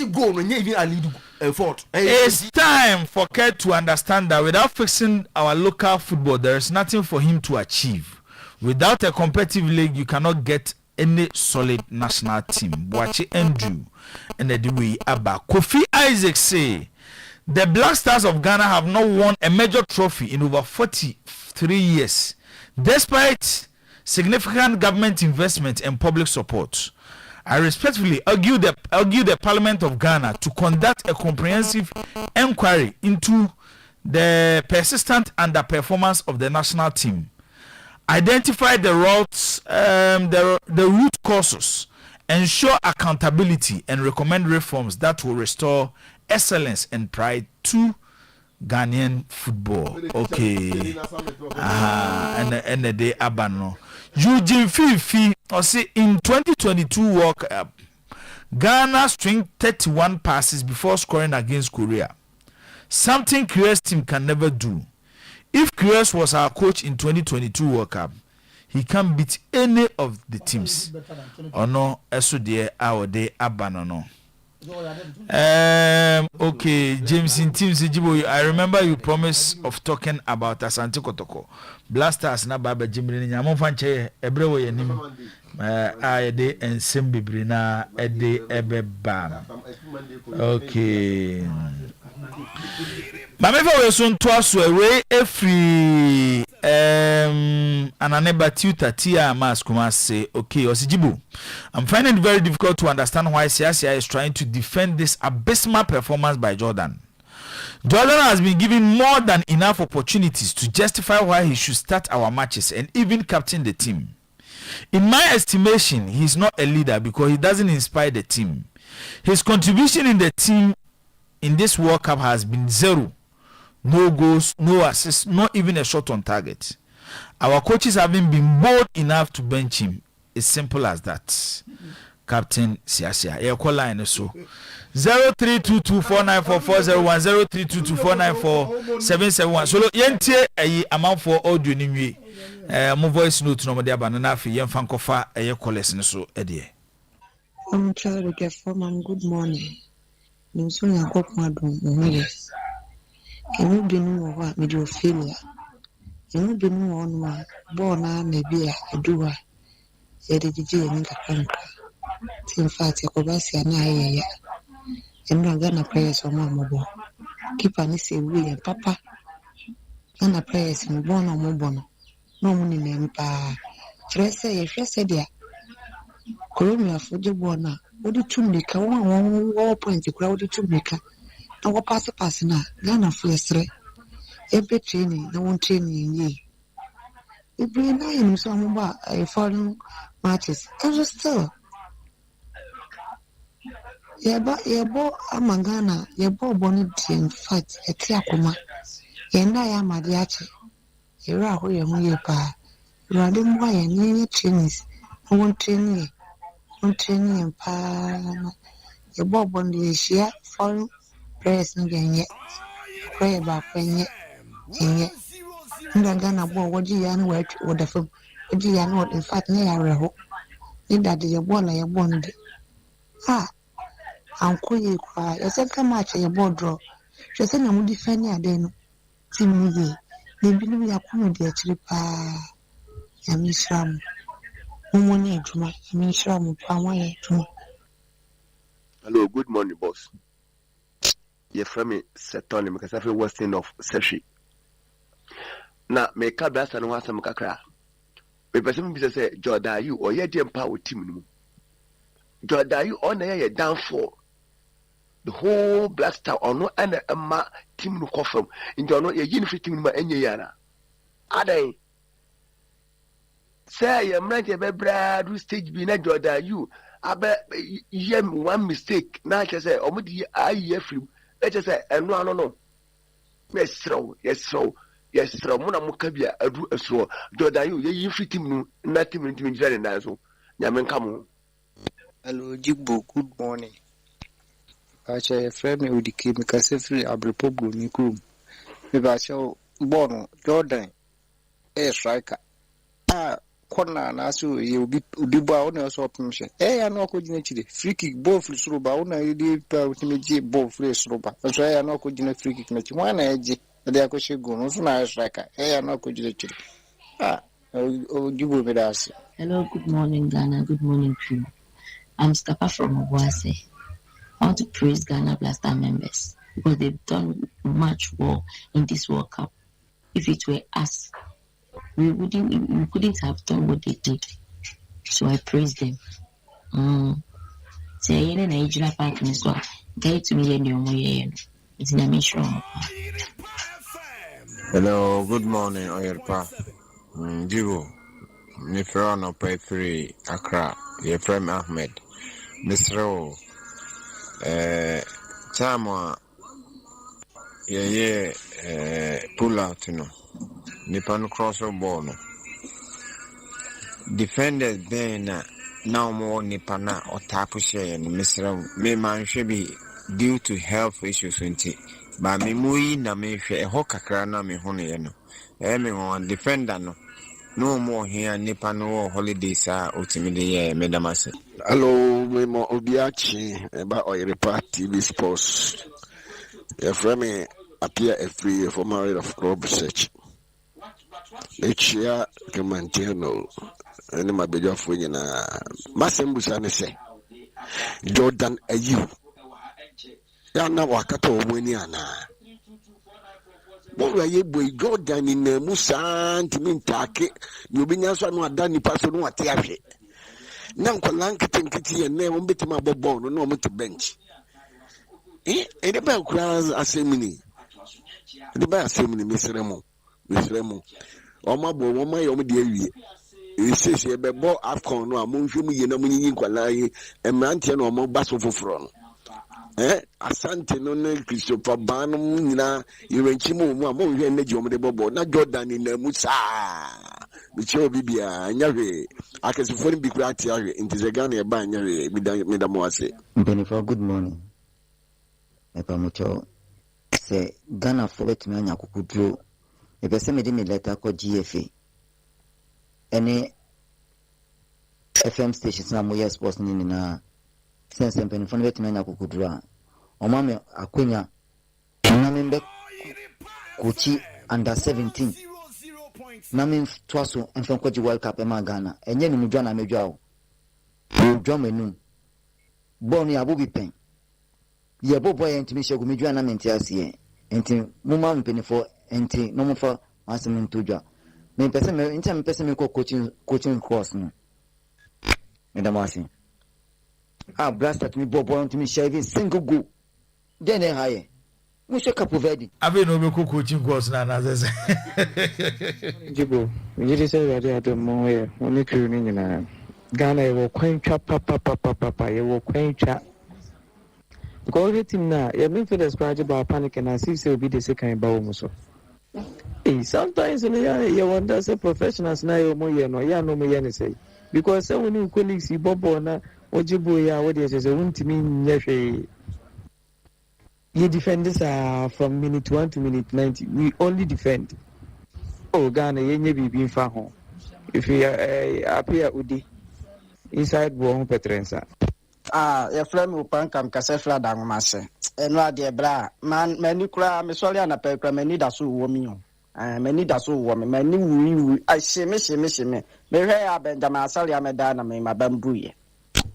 No be I Yasia one, you say defend it, strike our mom, some quite more, Bobaconam, you pen and nail corner yard. Opecati, we a cow partner, Obed Ghana de African Casa, Ubika de Naya to Pambu, Asa, boy, you nimbo, Asa. Upanka Adama Sekentua.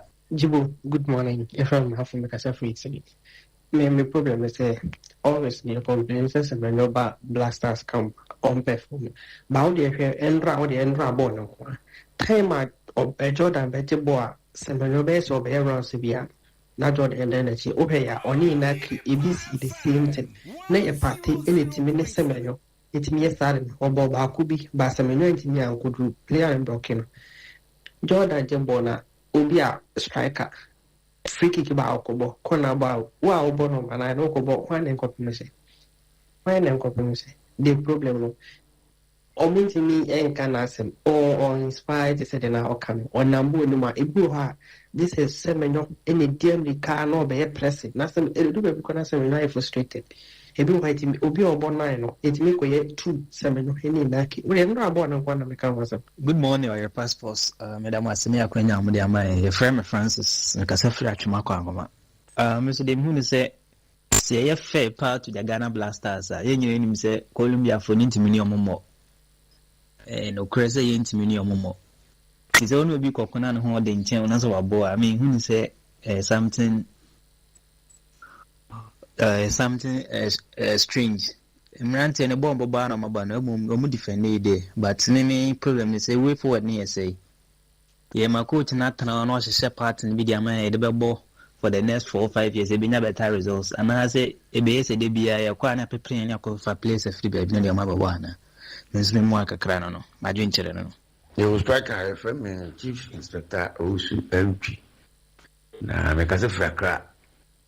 Ghana 4 came to a belief say umbitman the wake up. Our bromone itimi ebo modern England ebo draw. Nankaye ko wake up. Nagana in the Soviet ni be pia o pia ni in the so Basta ye ko hibi because born and ye born phone. Ye bo England match in we na no one is about to research factory. Inti ejena ni hu bebre say ye no senka enye spiritual for any asor for ni no for mo betna ho be ma predictions na nka Ghana ye ni nka say ye ni da so bia na so obinya so fu ene ivu ya me ya betna say ya me be ka say Ghana ye de wura susu mu eno ana ma Ghana for believe nka ball na ye ko bone de na ye nimpa se masa ye ni hwe ye entimi ye hui na so ye timi ni England board na anna hope bi sorry fi be bi ze da se Ghana wo tim papa bia e de ko bokeke ai na ai Cristiano Ronaldo protest ni so me ka ho enyira demonstration no petition no kwa ra me kwa na metro that's already asumdwen kamo Jibo ni abedwafo yadamase ani adwuma pa mo di ma Ghana mai bona Ghana FM de eye coach ni na ma FM coach na nkasa na yi Ghana FM tirimu ye ne de abaso bono aye bono no ye pegya na ma ne tirimu ne de tirimu de ene ode yi FM abra ayi atizigi nyani so odago no Benjamin Sara na waso ode ne dem we need team ye nchenji ebio sa Jordan no se waje Ghana for ya jini bibia mo me enfama no coach no ede na ohunu Jordan ho ede pa na ohunu Jordan ho your first match oyi Jordan free no Asante ba mu de na siye enti coach no se won hu Asante no ayi wono na de ayi oyi free ball mama ya be fie eye coach na mistake ene wode ayi free everything come ho no want na mu chiram bye bye. Good morning. Oyerepa, me chow ne sports crew ni na eni majuma pa mo boma o my Ghana. Enu na me tie Oyerepa sports we na hu si biluso because my master tactician eye ki gamana amana amba me my moral support on na nko betire na mamu. Ma fa na amba e be de yin lusu. Ebaya na me woni pakro ntafo ahene baladi ona de sa eyi no bae free UAE Dubai hono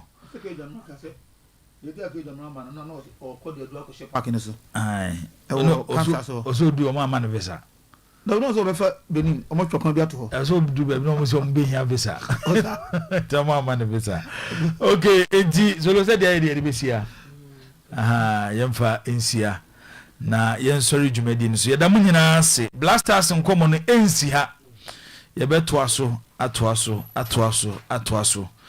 ekopim se Black Stars da bay na ombetimi age cap de amagana siasia yeko opening pacho yeko na Ukeski Fit Club na mebo Ukes otumfo park di chamso ochina anopa 6 am me special members ni nyina no onyina beba na ya betu mpom you are meeting and na de nam but as exercise is very important, very key. None of them say, "Oh, cast and cowpesa over join it." Now, as I said, "Omonte on Canam Zone and say, take to coin." Now, settle down as over. Did you go there? Ubi be welcome. O2-4 park, Ditchamso, Oba, Bonyo training, exercise. We are, did you home come? Now, we are, you must Monday. Okay. Saturday, me. Obi abeti me aba. We be man kwa oba na yen fanan ka ho. Yempe ma wo. Anka be ka confusion yes.